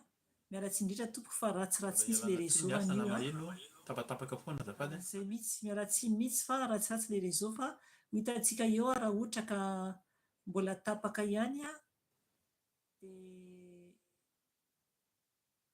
tsy mety mihitsy raha ohatra mbola tapaka matetika ary angamba dia hita eo zay atao toy zany aloha zokerika dia hita eo mety angamba ny ajana angamba raha ohatra ka manao rapela manao pela vaovao aho zay no manaovantsika anazy tsy mafiverina le bruit Tompo azafady fa ho tohizako zany ny fanazavana ny tenin'ny tompo satria afaka mitohy izao dia sady manazava moa zany araky ny teny teo zany raha mety ho tapaka dia alana tsiny dia maka vahaolana hafa hoe ahoana ny mety hoe sitrapon'ny tompony amin'ny anohizan'ny fotoana ty teny ty araky ny teny teo zany dia teny izay nifampaherezanay tamin'ny ao amin'ny fiaraha-mivavaka io teny io zany raha sitrapon'ny tompo angambany ary ka ohatra hoe mety hoe tafala tanteraka ako dia efa fantatry mama Felicia ny amin'ny teny izay anazavana azy ka mba azahoantsika zany azahoanareo izay manaraka ny fampaherezana eto dia mety ho raisiny ny fanazavana ny teny satria mitovy ihany ny teny izay men'ny tompo dia isaorana ny tompo fa araky ny anazavainay matetika dia izay Mianadahy zany tsy mifampiresaka tsy mifampiresaka hoe tsy mifampiantso fa tsy mifampiteny zay hoe inona ny teny hoentinao na inona ny teny entinao hibebahana na inona ny hira tianao atao fa zay mihitsy mba ny fanahy masina zany no mitarika zay ny finoanay moa zany hatramin'izay dia tsapa mihitsy fa vao nandeha naheno an'ilay hira hoe ao ny lanitra tsara tokoa dia tena ozy mihitsy hoe zay mihitsy ny tenin'ny tompo izay ho zaraina androany raha hitantsika araky ny teniko teo hoe raha vakiana zany amin'ny baibolika dia hoe famantarana ny havian'ny farany zany ny lohateny tena miresaka lanitra zay no resahantsika eto androany hoe ny lanitra ary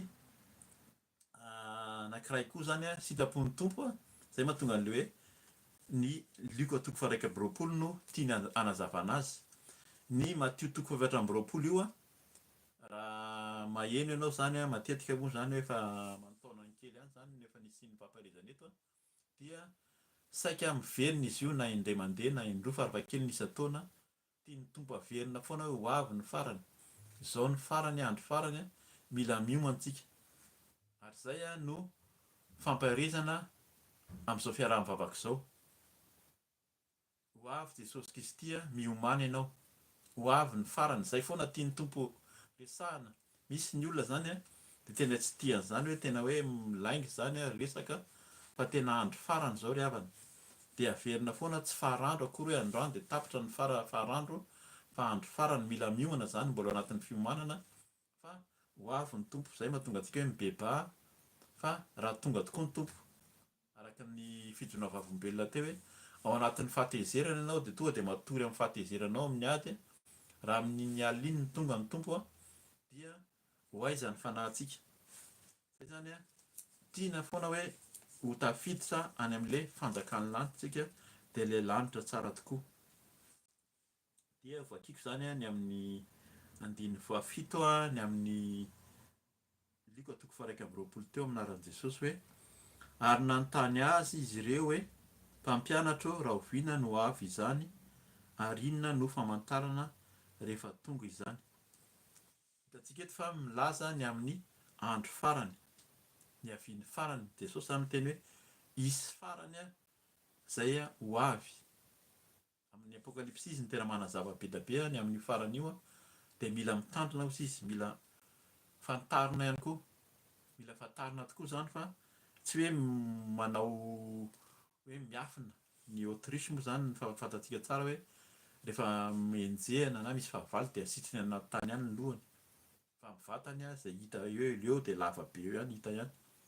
Tsy manao an'izay tsika hoe miafina asitrika fotsiny tsy manatrika fa hatrehana ny fiavian'ny farany, fa hatrehana araka ny sitrapon'Andriamanitra zany dia hoe inona ny zavatra miseho. Eto dia tena agaga mihitsy hoe fa hovakitsika moa zany avy eo fa eto moa zany andinin'ny fahavalo dia mbola niteny Jesosy hoy Jesosy dia hoy izy mitandrema fandrao voafitaka ianareo.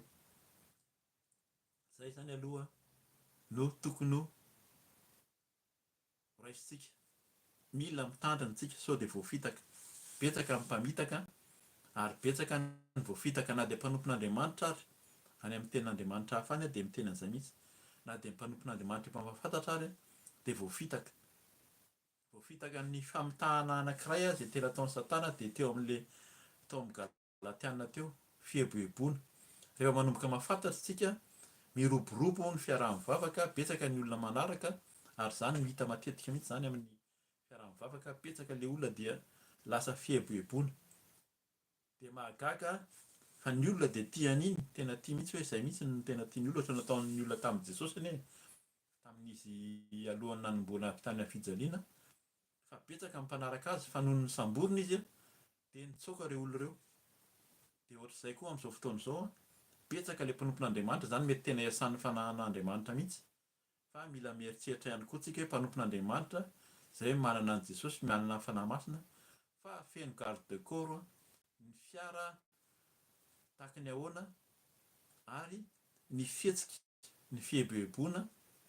Zay zany mila hitandremana.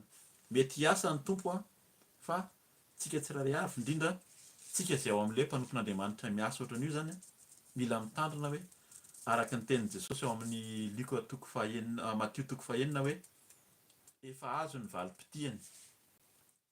Raha ny valim-pitia izay iorakoraka na fieboeboana ety amin'izao tontolo izao no katsahantsika dia efa azontsika ety an-tany ety zany.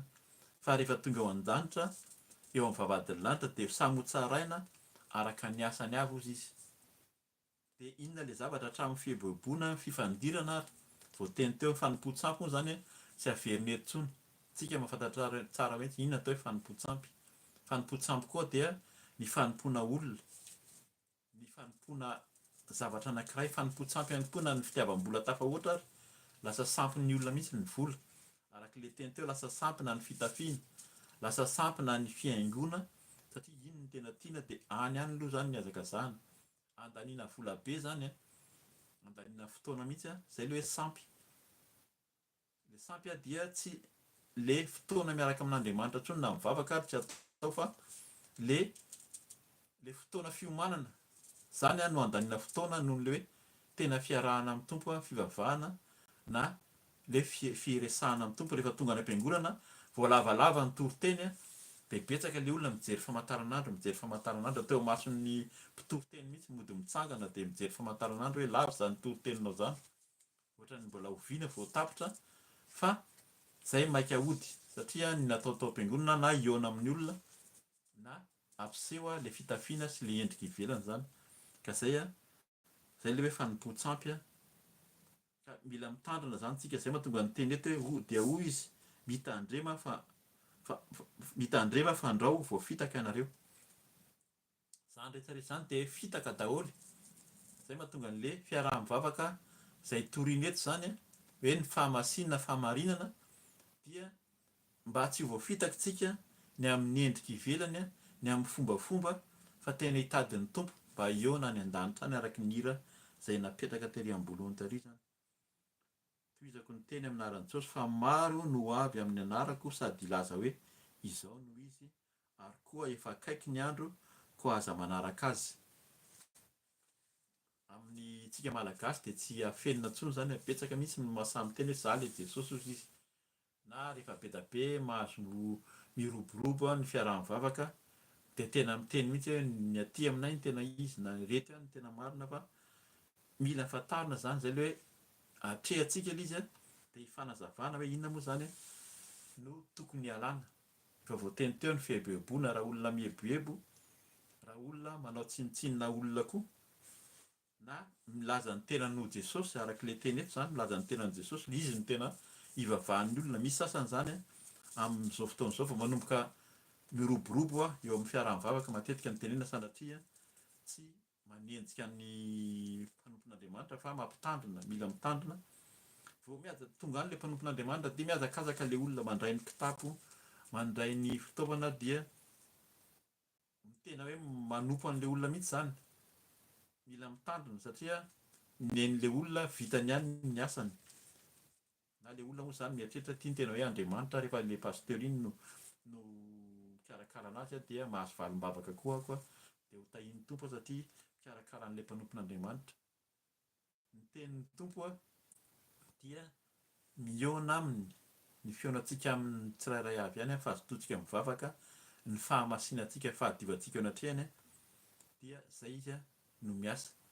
Tsaroako eto zany namaky ny teny ao amin'ny Genesis izay fa any amin'ny toko 1:10 na 2:20 eo ny amin'ny teny amin'ny na ny amin'ny Exodosy na amin'ny Genesis azafady, ny teny tamin'ny Abrahama zany rehefa mifidy an'i Abrahama i Andriamanitra dia ny teny hoe mandehany ao anoloako izy amin'ny fahitsiana sy amin'ny fahamarinana dia izay vao hitahinao. Ny olona zany miteny foana hoe finoan'i Abrahama, Andriamanitra nanam-pinoana, tena finoana be ny Abrahama io, dia izay mahatonga anazy nitahian'Andriamanitra. Ny finoana zany ananantsika, mila mintsika fa ny Andriamanitra misy, ny Andriamanitra ivavahantsika misy, ilay Jesosy Kristy dia tena zanak'Andriamanitra, fa mila mandeha amin'ny fahitsiana sy amin'ny fahamarinana. Izay no takian'Andriamanitra tamin'ny Abrahama, izay izy vao niaino azy. Fa na mino atsika, betsaka ny mino fa tsy mandeha araky ny fahitsiana dia mandeha araky ny saina amin'ny fahalalahana fotsiny ihany. Ka izay zany anisan'ny fampianarana, izay maningana hoe mahatonga an'ilay teny eto hoe mitandrema fa andrao ho voafitaka ianareo. Ho betsaka no milaza fa aty misy an'ilay Jesosy Kristy ary amin'izao fotoan'izao efa miseho zany. Dia miverina amin'ilay teny, amin'ilay lohateny teo tsika hoe tandremo fa izao tokoa ny andro farany. Indray zany tsika mety hoe ohatra miresaka nareo fa tena izao mihitsy ny andro farany, zavatra hitantsika, zavatra voasoratra eto. Toizako ny famakiana amin'izay fantatsika hoe inona moa zany ny soratan'i Jesosy na ny teneniny tamin'izany. Raha andre ady sy tabataba ianareo, aza matahotra fa tsy maintsy ho tonga aloha izany, nefa tsy mbola miaraka amin'izay akory ny farany. Izany dia henontsika amin'izao fotoana izao. Any Madagasikara ny olona amin'ny fahasahiranana amin'ny fitadiavana, nisy fotoana moa zany mandalo mamangy amin'ny fianakaviana sy ny tanindrazana tany zany, dia na ny tena tsy mahita loatra ny amin'ny vaovao eran-tany. Tsy mirona amin'izany ny malagasy satria tena sahirana amin'ny fitadiavana. Fa raha mahafantatra ny vaovao eran-tany dia hitantsika mihitsy fa efa ao anatin'ny hoe ady sy ny tabataba tsika amin'izao fotoan'izao. Tena ao anatin'ny ady sy ny tabataba izay vakiana na mihaino vaovao ianao, na vao manokatra vaovao na tsy manokatra ianao ny telefona moa zany, raha vao mijery telefona ianao dia efa asehony mialoha aminao hoe sao indray zavatra nisy tary, zao zavatra niseho androany, na eo ny eo hoe nisy an'izao ny zavatra miseho, dia zany no misy ankehitriny. Efa andro farany izao. Izay no tena tiany tompo tenena ary izay no tiany averina amintsika hoe izao no andro farany, ho avy Jesosy miomany tsika, amboarina, miomana diovy ny fontsika, ny fanahintsika, fa ny tanjona dia nidirantsika ao amin'ilay lanitra tsara ny fanjakan'Andriamanitra teneniny eo zany rehefa avy eo ihany koa. Ary tsy maintsy tonga zany ozy izy a fa tsy mbola izay akory ny farany zany ny voasoratra eto. Mbola tsy farany zao fa mbola meny tompo fotoantsika iomanantsika ahafahantsika hiverina eo anatrehana mba tsy ho isany hoe tafiditra any amin'ny elo na ny amin'ny farihy rehetra afo moa zany. Andinin'ny fahafolo aminaran'i Jesosy hoe aroa izy taminy, isy firenena hitsangana hamely firenena, isy fanjakana hitsangana hamely fanjakana. Dia arak'ilay teny teo zany dia mbola mitohy zany, zany tena hitantsika mihitsy amin'izao fotoana izao. Miady tsy tononona intsony moa zany amintsika amin'ny ora na ny daty izay resahantsika, niady ao amin'ny Israely, amin'ny Iraniana, amin'ny Palestiniana, amin'ny manodidina rehetrarehetra Libanien, Liban, ny any Libanona, ny any Ukraine sy ny Rosia, miady any Taïwan sy any Chine, any Japon, miady. Fa manomakomana miady daholo ilay olona zany efa miandriandry hoe ahoana moa zany miady zany. Fa isy ozy izy firenena hitsangana hamely firenena, isy fanjakana hitsangana hamely fanjakana. Hitantsika zany amin'izao fotoana izao a, raha ho vakiantsika ny any amin'ny apokalipsia dia mbola hafa ny fanazavany azy amin'izany hoe tena hoe andro farany zany.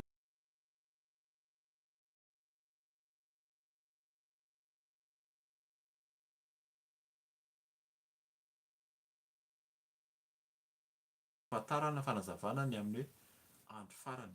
Fa eto dia mitovy amin'izany koa, Jesosy mihitsy no niteny tamin'izany fotoana izany.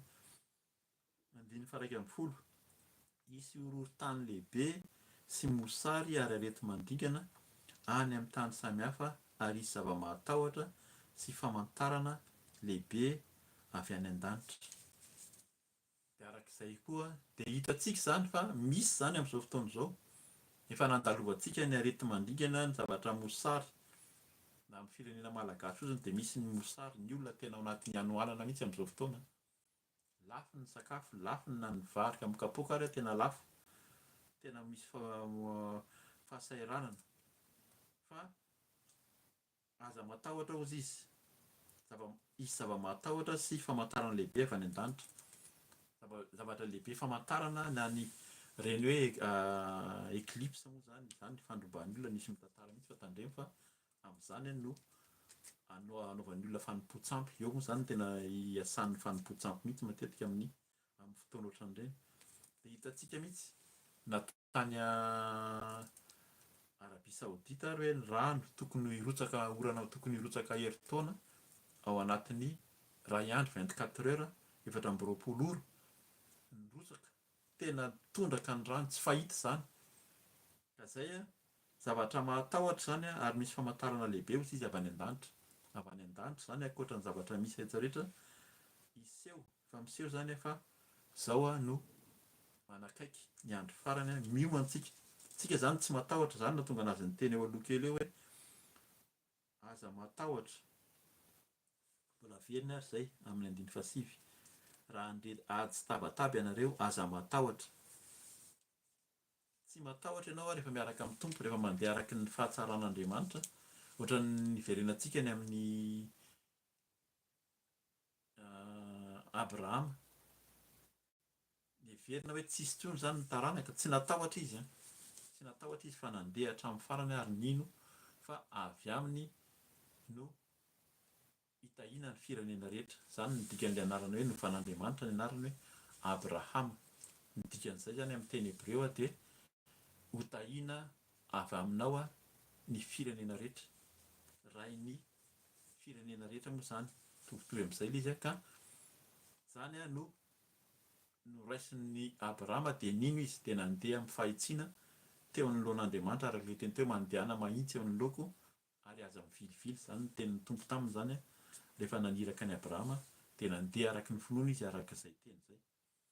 12 aminaran'i Jesosy. Raha tsy mbola tonga izany rehetra izany dia hisambotra anareo izy ka hanenjika ary hanolotra anareo ao amin'ny sinagoga sy any amin'ny tranomaizina hoentina eo anatrehan'ny mpanjaka sy ny manam-pahefana ianareo noho ny anarako. Teto dia niteny amin'ny mpianatra zany Jesosy, ilay mpianatra izay niaraka taminy teo moa zany dia niteneniny an'izany ary tanteraka tamin'ny mpianatra izany. Kanefa mbola tsy farany. Tsika amin'izao fotoana izao dia mitovitoy amin'izany koa. Tsy tian'ny olona intsony ny mihaino ny tenin'Andriamanitra ary fantatsika fa raha tena mitory. Izay izao mahatsiaro eto satria mahita ny aty ampitan-dranomasina moa izany na any Madagasikara koa. Raha mivavaka intelo ny atao hoe musulmane, tsy resaka fanenjehana sanatria ka mitondra tapiro zareo dia te mivavaka amin'ny fotoana izay tiany hivavahana izy dia manao dia tsisy mahasamy teny ny olona. Fa raha kristianina no mijoro hoe hivavaka na mitory, betsaka ny kristianina mitory aty ampitan-dranomasina Kalamanjana fa tonga ny polisy tonga dia manala anao teo. Manala anao teo raha ny témoin de Jéhovah no manao porte à porte dia mampiditra ny olona. Na mijoro eo izy mivarotra bolokely dia mampiditra ny olona.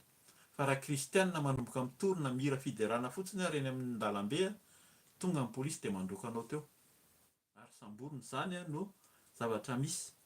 Tamin'izany ny mpianatra nefa nihazo tamin'izany fa amin'izao koa tsika koa izany mbola iainantsika kristianina izay tory ny fanjakana ny devoly izany tsy manaiky. Fantany fa ho avitra. Ny tiany dia nidirana ho any amin'ny elo. Tsy tia niditra amin'ilay lanitra tsara tokoa teo arak'ilay hirantsika teo dia izay mahatonga anazy anakana. Ny devoly no manakana sy manakana mifehy izany tsy isian'ny fitoriana ten'Andriamanitra mba hitodika ny olona hanantona ny tompo. Raha fitoriana hafa, raha vavaka hafa, endrika fivavahana moa izany dia mahita fa tena hoe manaiky ny olona. Ny fanompoan-tsampy dia tsy mampaninona ny olona. Ny amin'ny festival, ny carnaval, fanompoan-tsampy isan-karazany dia manaiky faly ny olona. Na dia miseho izao mihitsy ary hoe fahalitoana sy faharatsiana dia eken'ny fanjakana ary. Fa raha vavaka hiantsoana ny olona hanantona an'i Jesosy dia samborina. Ny amin'ny firenena hafa moa izany dia mba tsy azo toriana mihitsy ny filazantsara na ny baiboly dia tena hoe sakanana mihitsy. Ka izay no atenin'ny tompo eto, tenin'i Jesosy hoe very kely raha tsy mbola tonga izany rehetra izany dia hisambotra anareo izy ka nenjika ary hanolotra anareo amin'ny sinagoga sy any amin'ny tranomaizina ka ho entiny eo anatrehan'ny mpanjaka sy ny manam-pahefana ianareo noho ny anarako. Eto mampatsiaro kely ilay hoe sinagoga dia fihavahan'ny jiosy tamin'izany izay arak'ilay tenin'ny mpanompony teo hoe fampiarana ny lalàna. Dia tahak'izay koa rehefa tena mitory ny fahamarinana sy fahamasinana ka hientiny eo amin'ny fiaraha-mivavaka matetika izay misy kolikoly, misy lainga, misy fitaka, misy fitiavan-tena, misy fanararaotana dia ho samborina ianao na roahany tao ianao satria tsy mety izany ohatran'ny tsy izany nanaovanay amin'ny fiaraha-mivavaka eto hozy izy. Izay koa mba mitory fa tsy izay nanaovanay anazy fa miala tsiny fa raha mety dia miala tato nareo. Ho enjehana ianao izany rehefa tena mijoro amin'ny fahamasinana sy fahamarinana na ny olona amin'ny sinagoga ary. Ny olona amin'ny sinagoga izany mivavaka izany mahafantatra ny testameta mihitsy izany, ny testameta taloha. Fa tena manenjika sy mpanohitra koa izany manohitra antsika izay mijoro. Dia inona ny tohiny eo andininy telo ambin'ny folo amin'ny naran'i Jesosy dia ho tonga ho vavolombelona aminareo izy izany. Hay izay kay ilay vavolombelona. Tsika izany mieritreritra hoe ratsy izany fa izay ny tena hoe vavolombelona hisehoan'ny voninahitr'Andriamanitra. Ny fanenjehana, ny fanaratsiana, izay ilay hoe raha mandroaka devoly tsika tsy atahorana intsony izany aza matahotra hozy izy. Fa ny tompo eo amintsika, fanamasina eo amintsika, ny rahan'i Jesosy mandrakotra antsika fa lasa vavolombelona tsika hisehoan'ny voninahitr'Andriamanitra amin'izany. Andiny faha-efatra ambin'ny folo amin'ny naran'i Jesosy hoe koa aoreno ao am-ponareo ny tsy hevitra mihoatra, ny tsy hevitra mialoha izay ho fiarovan-tena anareo. Eto dia mampirisika antsika izany tsy manao plan loatra. Izay moa izany amin'ny teny frantsay na hanao kajikajy moa izany amin'ny teny gasy koa. Mikajikajy raha izao izany dia izao no ataoko, izao no ataoko, fa inona ny tenenina andininy faha-dimy ambin'ny folo amin'ny naran'i Jesosy fa izao no hanome anareo teny sy fahendrena izay tsy ho azon'ny fahavalonareo rehetra toerina na valiana. Ny tompo izany no hanome an'io. Dia inona io zavatra homeny io? Ny fanahy masina io. io ilay resaka teo tamin'ny Galatiana teo.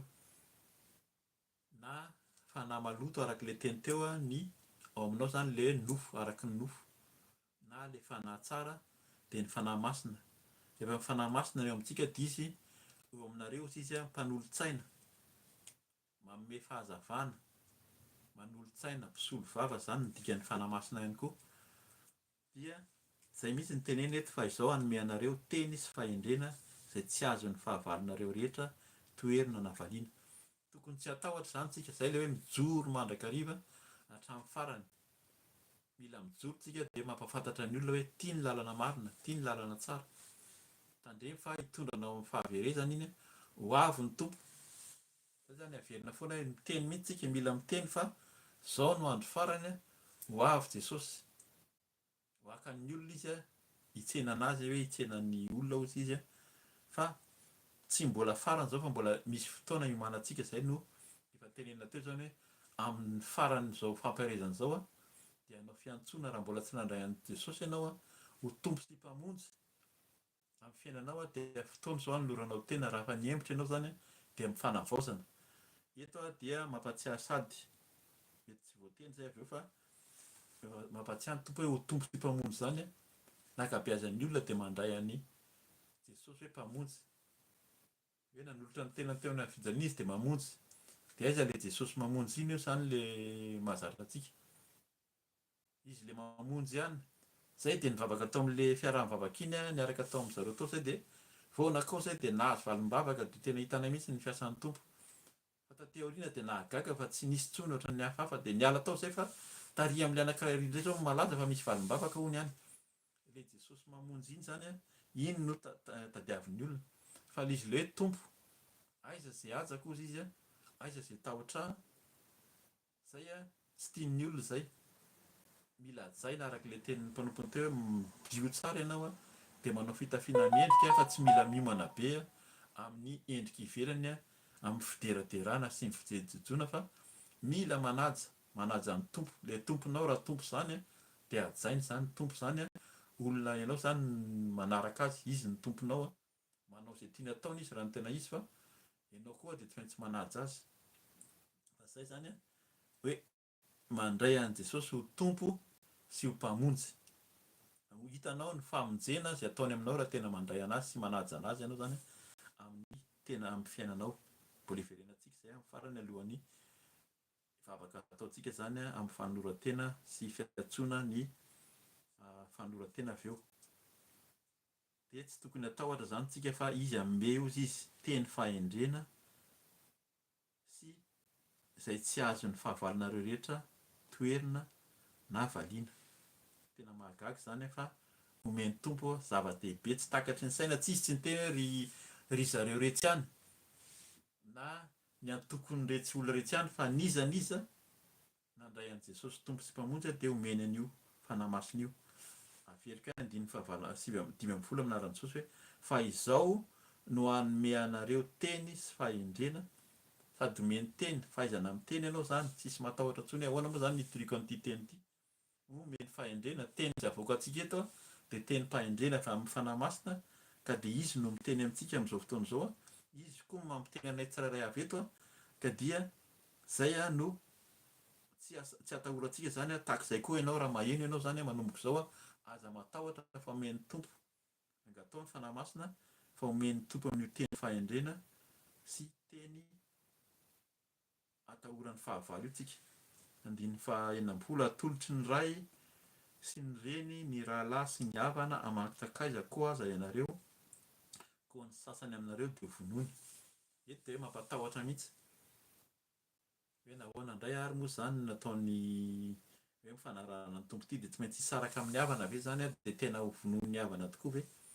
Fa izay mihitsy zany tsika, raha tena mitory ianao mampafantatra ny olona ao anatin'ny fanompoan-tsampy ny havanao io, rahalahy na ny ray sy reny io, ka tsy mety miala tao izy dia izay mihitsy ny ao anatin'ny fony ao, mikasa mihitsy izy hamono, satria ilay Satana, izay tsika hoe izay ilay teny hoe any amin'ny Efesiana 4:4, tsika ozy izy tsy miady amin'ny fanjakana sy amin'ny fanapahana amin'izao fahamasinana izao, fa amin'ny fanahy ratsy eny amin'ny rivotra. Fanahy ratsy io. Ianao zany mieritreritra hoe tsy tia anà mamako, tady hamonana ny ray sy ny reniko ny havako rehetrarehetra fa le fanahy ratsy io a izay miasa ao anatin'le olona no mitady hamono. Zay mahatonga antsika efa nandray an'i Jesosy tsika dia tsy matahotra intsony ny roahana. Tena mahasahy mijoro mihitsy zany tsika hoe roahana amin'ny anaran'i Jesosy ny fanahy ratsy, ny famonoana, izay le nitsanganana teo zany rehefa nandroaka devoly dia roahana mihitsy ny devolon'ny fahafatesana, devolon'ny fanenjehana, devolon'ny fanakorontanana, devolon'ny fampisarahana ao amin'ny ankonana, ao amin'ny fianakaviana. Roahana amin'ny anaran'i Jesosy dia dorana amin'ny ran'i Jesosy koa. Ran'i Jesosy izy no izy no miteny tena fisotro, raha misotro ny ran'i Jesosy tsika dia mandoro koa io. Fa somary mangitikitika ny oriko. Dia zay zany mila mijoro hatramin'ny farantsika. Tsy matahotra na heverina na hovonoana ary. Ho an'ny sasany aminareo dia hovonoany ny mpianatra dia nanao an'izany mihitsy nandeha tamin'izany fa tsika dia mijoro hatramin'ny farany any. Ny tanjona dia ahita ny fanjakan'ny lanitra ho tafiditra any an-danitra ka tsy hatahotra ny aty amin'izao tontolo izao hoe mamono ny aina. Tsinotsinona ozy izy ny famonoana ny aina fa ny fanahintsika no tiantsika eo amin'ny tompo. 1:7 ka hatramin'ny 7:7 amin'ny anaran'i Jesosy hoe ary ho halan'ny olona rehetra ianareo noho ny anarako. Dia mitohy ihany izy. Efa tsy tianao efa hovonoan'ny rahalahy sy ny fianakaviana akaiky ianao dia ny olona manodidina indray mbola kahalanao ihany koa noho ny anaran'i Jesosy. Zavatra misy zany ary zavatra miseho fa inona no teneny nefa tsy hisy ho very na dia singam-boly iray eo amin'ny lohanareo aza. Fampanantenana tsara mihitsy zany. Zany hoe tsika zany matetika any amin'ilay tahotra, any amin'ilay tahotra, le tenin'ny tahotra no mipetraka ao anatin'ny saintsika. Ho halan'ny olona rehetra, ho halan'ny olona rehetra no ny anarako. Tsy mety zany, tsy andeha zay tsy anaraka an'i Jesosy fa lasa miady aman'olona, lasa mpiady aman'olona, sa mety ho zany mihitsy ary ny olona mpiady aman'olona fe zany hoe manaraka an'i Jesosy zany.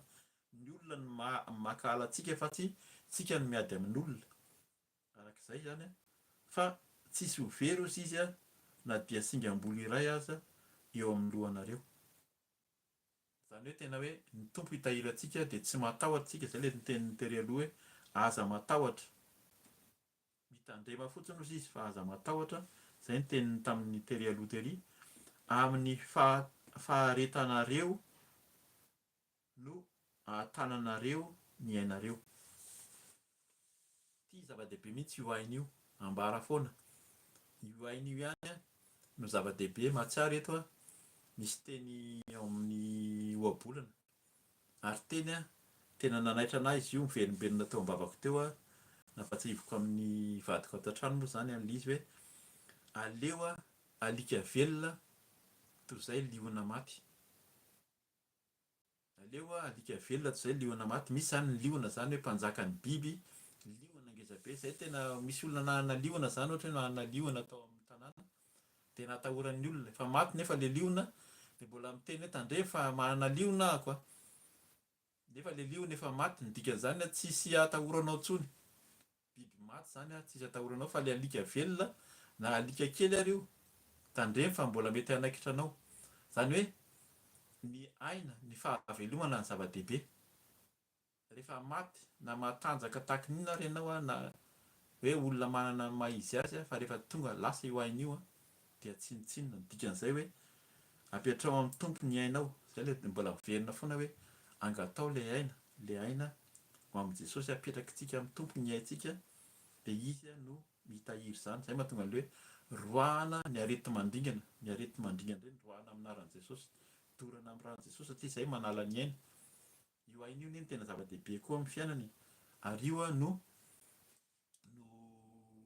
nefa hitantsika any amin'ny Genesis 1 any hoe misy n'ilay hazonaina sy ny fahafantarana ny tsara sy ny ratsy. Ny fahafantarana ny tsara sy ny ratsy moa no nampianjera ny Adama sy Eva zany.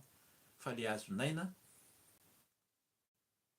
no nafantatra ny tsara sy ny ratsy zareo dia nyroahan'Andriamanitra tao dia nasiany anjely niambina teo amin'ny lalana io zany, tao amin'ny sahany Edena. Tsy azo idirana intsony satria teny mihitsy Andriamanitra hoe raha izao ny fandehany dia mbola hihinana amin'ilay hazonaina ry zareo io.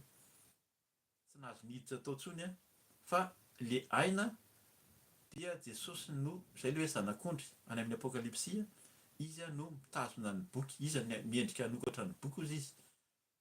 Dia Jesosy ilay zanak'ondry io no mitazona ny aina.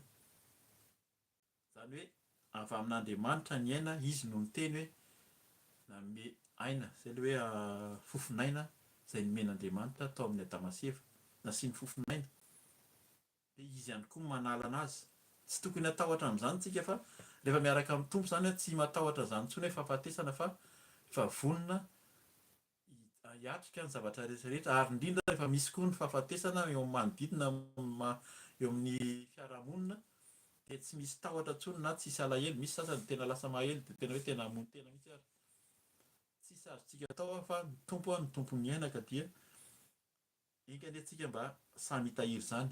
Eto dia mahatsiaro satria amin'izay ilay hoe andro farany teo misy ny ady, misy ny vonin'olona hoy sisy fanjakana mely fanjakana, firenena mely firenena, dia tena mahagaga tokoa.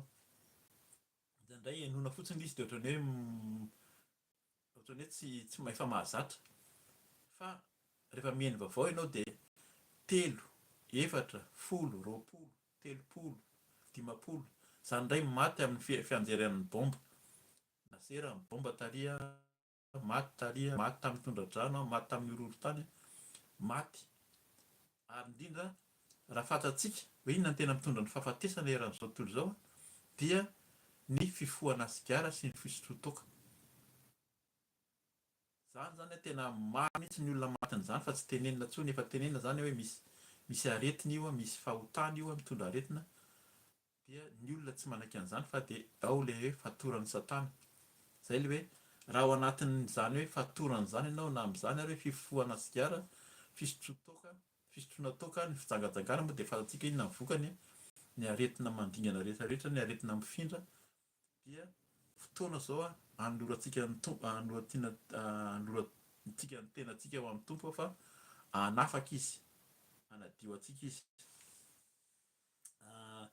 Miresaka momba ny farany moa izany dia voakika any ny vakiky fotsiny asa raha ho toy ny Tompo inona moa izy teo, hazavaina fa vakiako ny 520 ka hatramin'ny 20 aminaran'i Jesosy hoe izy famantarana eny amin'ny masoandro sy ny volana ary ny kintana, ary etỳ ambonin'ny tany dia hitebiteby ny firenena amin'ny fahaverezan-kevitra noho ny firondroan'ny ranomasina sy ny fanonjany.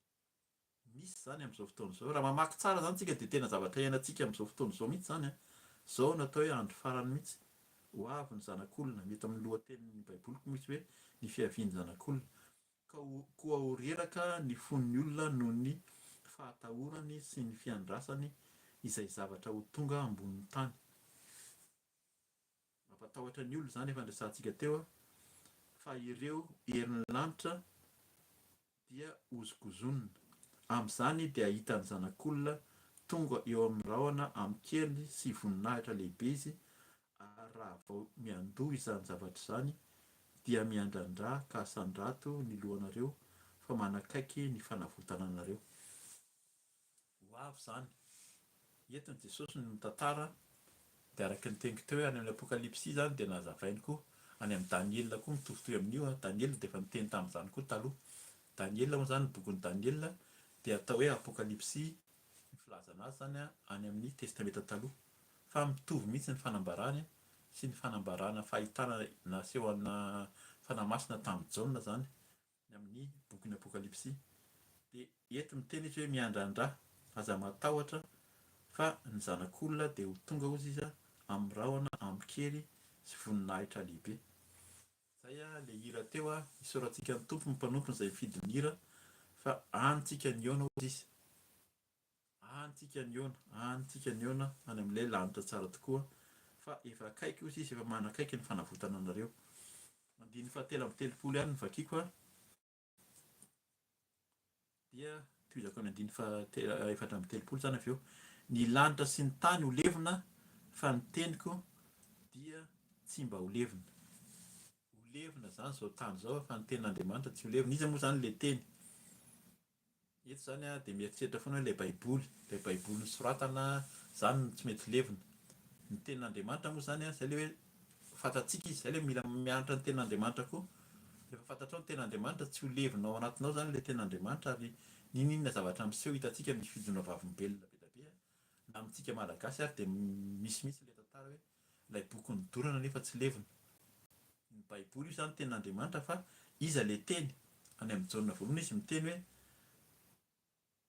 ny teny io sy tao amin'Andriamanitra, ny teny dia Andriamanitra ary ny teny dia tonga nofo. No ny teny dia ny teny Andriamanitra dia ary izao rehetra izao dia ilay teny tonga nofo iza Jesosy ilay teny tonga nofo.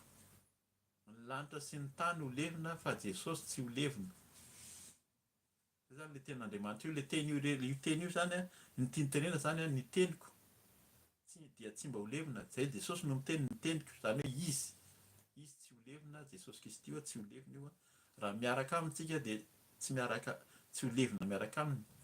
Ny vonoan'ny olona izy nombona tamin'ny hafijaliana hoe nalevina, fa nitsangana tamin'ny maty nandresy ny fahafatesana Jesosy tsy levina io. Tsy levina ao anatin'ny fasanao fa nandehanaka ao anatin'ny fasanao tao, mbola tsy misy fanazavana amin'izay na nina izy tsy maintsy nijija tany fa tany izy dia nanafaka ihany koa ny olona rehetrarehetra, nanapatapaka ny asan'ny maizina. Izay nandehanan'i Jesosy tao anatin'ny aloko ny fahafatesana moa araka ny fahafantarantsika anazy. Ny lanitra sy ny tany ho levina fa ny teniko dia tsy mba ho levina. Ny teniko izay teny, izay tenenety Jesosy anie no miteny eto. Izany teny teneniny amintsika eto zany satria izy no miteny amin'ny mpianatra tsy ho levina. Nefa iza ilay teny tena teneniny Jesosy ihany, izy tenany ihany io tsy ho levina. Ilay Jesosy Kristy antsika io raha manaraka an'i Jesosy tsika zany koa dia tsy ho levina.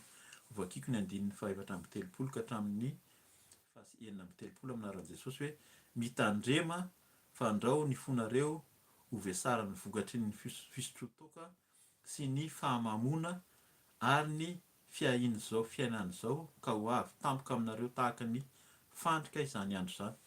Izay efa naviany eto ilay teny. Efa nazavaina teo zany hoe inona mahatonga ny olona fahafatesan'ny olona betsaka dia ny fon'ny olona vesara ny vokatry ny fisotrotoka, ny foana sigara, ny foana rongony, ny fiainana amin'izao fiainan'izao sy ny fahamamona sy ny fiahin'izao fiainan'izao. Manahy ahoana moa izany rapitso, ahoana moa izany ny zavatra miseho fa rehefa miaraka amin'ny tompo omeny ianao mihoatra. Izay ilay zany tena hoe mivavolombelona amintsika amin'izany fa Jesosy io tsy manary anao io, atoloro ny tenanao raiso izy ho tompo sy mpamonjy fa asehony ianao ny voninahiny. Tsisy olona nanaraka an'i Jesosy izany mihitsy. Izay ny teneniny hoe hatramin'izay nanarahanareo avy hoe misy mahory anareo. Teny tamin'ny mpianatra izany, ny mpianatra ny teny hoe tsisy fahagagana raha ohatra te hita fahagagana ianao fa ny tena tian'ny tompo atao amintsika dia ho tafiditra any an-danitra. Izay no mahatonga anazy miteny hoe ho avy ny farany. Amin'ny lohateny alohan'ny 5:7 amin'ny baiboly koa izy dia miteny mihitsy hoe ny ilana ny fiambenana. Izay ny lohateny. Mila miambina. Averiko ilay izy teo mitandrema fandrao ny fonareo ho vesara amin'ny vokatry ny fisotrotoka sy ny fahamamona ary ny fiahin'izao fiainan'izao ka ho avy tampoka aminareo tahaka ny fandrika izany andro izany. Ho avy ilay andro fa tandrema fa mila mitandrina izany tsika araka ilay teny teo raha na ady ary fifandirana ka andeha hatory ianao dia aza mandeha matory ao anatin'ny ady sy ny fifandirana ao anatin'ny fahatezerana. Fa mila mifona sy mifandefitra foana izany. 5:3 fa hiantra amin'izay rehetra mitoetra ety ambonin'ny tany rehetra izany. Tsisy hiala amin'izany.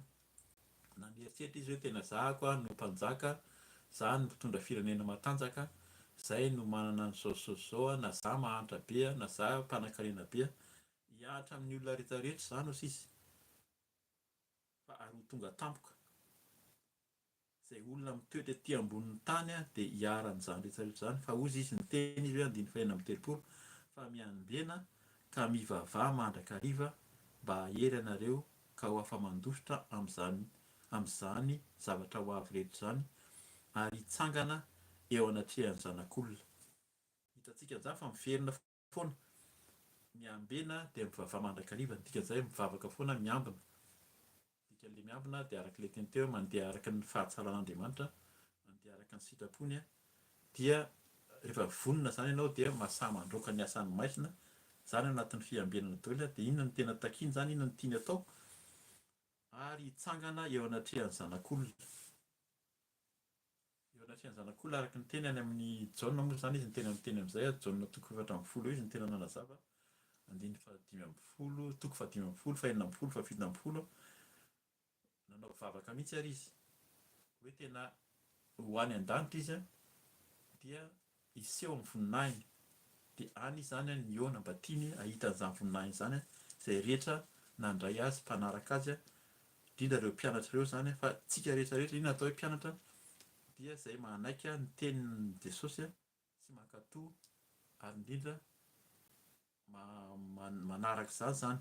Dia eto moa zany no teneniny hoe miambena ka mivavaha mandrakariva mba ahery anareo ao anatin'ny vavaka sy ny fiambenana no ahafahantsika mandositra ny amin'ny rehaka izao fiainana izao ny ady etỳ amin'izao fiainana izao ety ary raha ho tonga tokoa zany dia tsika izao ozy izy no hitsangana eo anatrehan'ny zanak'olona ka dia mahereza mahazo toa amin'ny fanarahana ny tompo fa tsy ho very tsy ho very ozy izy ny fikelezanareo ainy. Alohan'ny vavaka anolorana tena raha mbola tsy nolotra ny tenanao teo amin'ny tompo ianao dia misy tenin'ny tompo zany eto vakiantsika ny eo amin'ny Jaona toko 7 ny andinin'ny 7 ka hatramin'ny 5 vakiana amin'ny anaran'i Jesosy hoe hoy ny navalin'i Jesosy azy hoe lazaiko aminao marina dia marina tokoa raha tsy hateraka indray ny olona dia tsy mahazo mahita ny fanjakan'Andriamanitra. Mila fahateraham-bavao zany. Nikodemosy eto izay olona ambony teo amin'ny firenena Israeliana no nanontany an'i Jesosy, olon-dehibe io, na izy ary nagaga hoe za efa lehibe ty hoe ho ateraka indray fa mila ateraka ny inona ny fanazavana azy teto hoe vakiako averiko vakiana andininy 7 lazaiko aminao hoy navalin'i Jesosy azy hoe lazaiko aminao marina dia marina tokoa raha tsy ateraka indray ny olona dia tsy mahazo mahita ny fanjakan'Andriamanitra. Hoy Nikodemosy taminy ataon'ny olona ahoana no ateraka rehefa lehibe moa mahazo miditra any an-kibon'ny reniny indray va izy ka ateraka. Hoy Jesosy hoe lazaiko aminao marina dia marina tokoa raha misy olona tsy ateraky ny rano sy ny fanahy dia tsy mahazo miditra amin'ny fanjakan'Andriamanitra izy. Zay zany ateraky ny rano sy ny fanahy. Zay ilay hoe atao batisa. Raha te hiditra amin'ny fanjakan'Andriamanitra dia atao batisa amin'ny rano be. Jesosy natao batisa amin'ny rano mihitsy dia ateraky ny fanahy koa rehefa vita batisa eo tsika dia mangataka ny fanahy masina. Fanahy masina ho avy dia zay vao tafiditra amin'ilay fanjakan'Andriamanitra ilay hoe lanitra tsara tokoa iraintsika teo iny zany ka dia raha mbola tsy nanolotra ny tenanao amin'ny tompo ianao dia anao vavaka tsika dia ataovy ny fanoloran-tenanao ihany koa fa andray anao ny tompo. Raiso izy zany tena hoe tompo sy mpamonjy. Alohan'ny vavaka dia vakiako ihany ny marika toko 5 ny andiny 5 ny vavaka toy izao amin'ny anaran'i Jesosy. Izay mino sy atao batisa no vonjena fa izay tsy mety mino no eloina. Zay zany mety mbola tsy mino ihany ianao, mety mbola mieritreritra fa ahoana moa zany fa inona indray ary zany no ataoko. Ny anankiray zany na efa izao lehibe izao zay natao batisa. Batisa raha mbola kely ahoana moa ny ibebahan'ny olona raha mbola zaza tsy mahafantatra inona izy.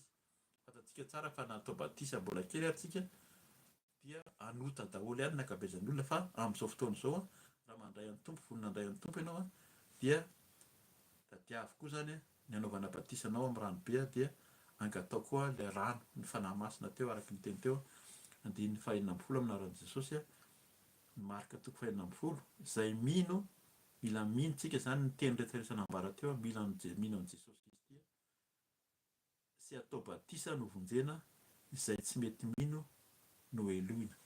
Dikan'izany eloina izany dia any amin'ny hafobe tsy miditra amin'ny fanjakan'Andriamanitra ka dia hivavaka tsika arak'ilay teny teo zany afaka manaraka ianao ny amin'ny vavaka fanoloran-tena izay ataoko eto sady hamarana ny fotoana avy eo raha mbola tsy nanolotra ny tenanao teo amin'ny tompo.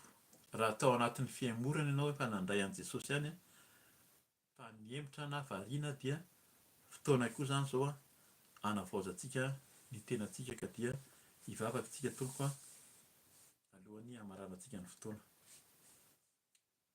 Eny raha io Jesosy Kristy fanahy masina tonga aminay ny teninao Zao tokoa no andro farany raha amin'izao tokoa ianao tonga nefa izay dia mbola tsy nandray anao, za dia mbola tsy nandray anao, ny olona rehetra izay mbola tsy nandray anao ankehitriny ho tena ho tompo sy mpamonjy fa variana amin'izao fiainana izao tao anatin'ny fahalotoana rehetra tamin'ny teny izay efa nambaratra any am-boalohany dia fona aminao tompo. Fotoana izao iverenanay aminao tokoa, fona aminao amin'ny fahalemena rehetra, mbola mamerina mifonana aminao tompo, ny amin'ny aleha rehetra, ny andehanan'ny tongotra, ny raisin'ny tanana, ny henon'ny sofinay, ny hitan'ny masonay, ny zavatra nambaran'ny vava, nampalahelo araka ny sitraponao dia fonana aminao, fahotana maro, ny tompo tonga ankehitriny ny teninao tonga amiko, tonga aminay tsirairay avy dia ankehitriny vonona tompo hiverina aminao, handray anao ho tompo sy mpamonjy, hanaja ny teninao, hanaja anao ilay tompo, ianao ilay Andriamanitra tsy miova antony zavatra rehetra, ianao nanome ny aina, nanome ny fofinaina, ianao ny tompon'izao rehetra izao ka dia ianao no hanolorako ny tenako, hanavaozako ny fanoran-tena. Nanota teo anatrehanao Jesosy, efa nandray anao fa variana ny herikerika, feno tahotra variana amin'izao fiainana izao, variana amin'izao rehaka amin'izao fiainana izao, ny endrika ety ivelany ety Jesosy izany namaika hatramin'izay dia hifonana aminao ka dia manavao ny fanoloran-tena ankehitriny, raiso ny mpanomponao tsirairay avy, niza ankehitriny miverina aminao, manavao ny fanoloran-tena, manolotra ny tena ho anao Jesosy dia raiso mandray anao izay ho tompo sy mpamonjy. Ianao no tomponay, manaja anao izay tompony amin'ny fiainanay rehetra, ny amin'ny fihetsika rehetra, ny amin'ny fiainanay ety ivelany sy anatiny, eny tompo ary indrindra ny andrandranao, hamonjy anay, handray anay amin'izao fahalemena izao, raiso ny tananay tompo, vonjeo izay ankehitriny fa mila anao manantena sy ny andrandranao mba te hita ny voninahitra ao amin'ny voninahitra ao any an-danitra any izay eo amin'ny seza fiandriananao ka dia misaotra indrindra tompo, misaotra tsy mamela anay irery, tsy mamela anay kamboty, tsy mijery anay araka ny fahalemenay ianao fa mamindra fo mandrakariva. Izany no nanoloranao ny tenanao teo amin'ny hazo-fijaliana, nangotrahanao ny ranao ho fanadiovana, ho fanavaozana ka dia havaozo ny tsirairay avy, tsy hiverina intsony tompo fa tena naika anao, handray anao ka inona fikasan'ny Satana izay mampiherikerika, mitondra tahotra, mitondra henatra, mitondra fanahina, mitondra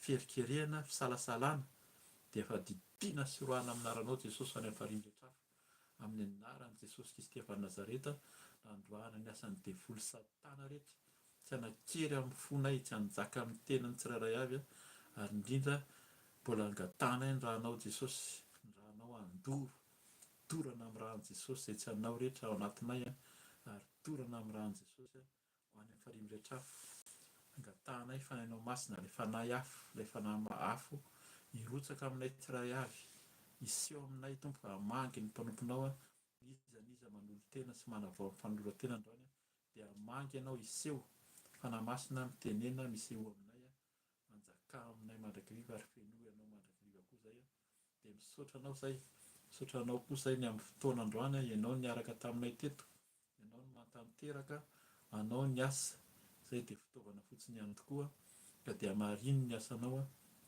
dia oka ianao handray ny tsirairay avy. Misaotra tompo apetraka aminao ny fotoana manaraka rehetra sy mbola tianao ataonay rehetra ny amin'ny fanompoana sy amin'ny fanarahana anao ka dia amin'ny anaranao Jesosy naovana izany vavaka izany, misaotra indrindra tompo. Aleloia, amen. Amen. Dia misaotra ny tompontsika ry havana ary raha vonona ianao izany mandray an'ny tompo dia afaka mikontakta amin'ny ho avy Jesosy amin'ny mail raha tianao izany na te hatao batisa ianao amin'ny toerana misy anao any dia manontania fiara-mivavaka manao batisa amin'ny rano ihany koa, amin'ny ranobe izany ka dia afaka mandray famparizana fanoratra eo izany raha tsy sitrapon'ny tompo ary indrindra manao velomanao sady isaky ny asabotsy tahaka izao dia amin'ny valora te Eropa moa izany ny fotoana fampibebahana, fibebahantsika sy famparizana tahaka izao ka dia manao velomanao amin'ny anaran'i Jesosy raha sitrapon'ny tompo dia mbola eo nentsika raha mbola tsy tonga izy ka dia voninahitra ho an'Andriamanitra irery ihany. Aleloia, Amen.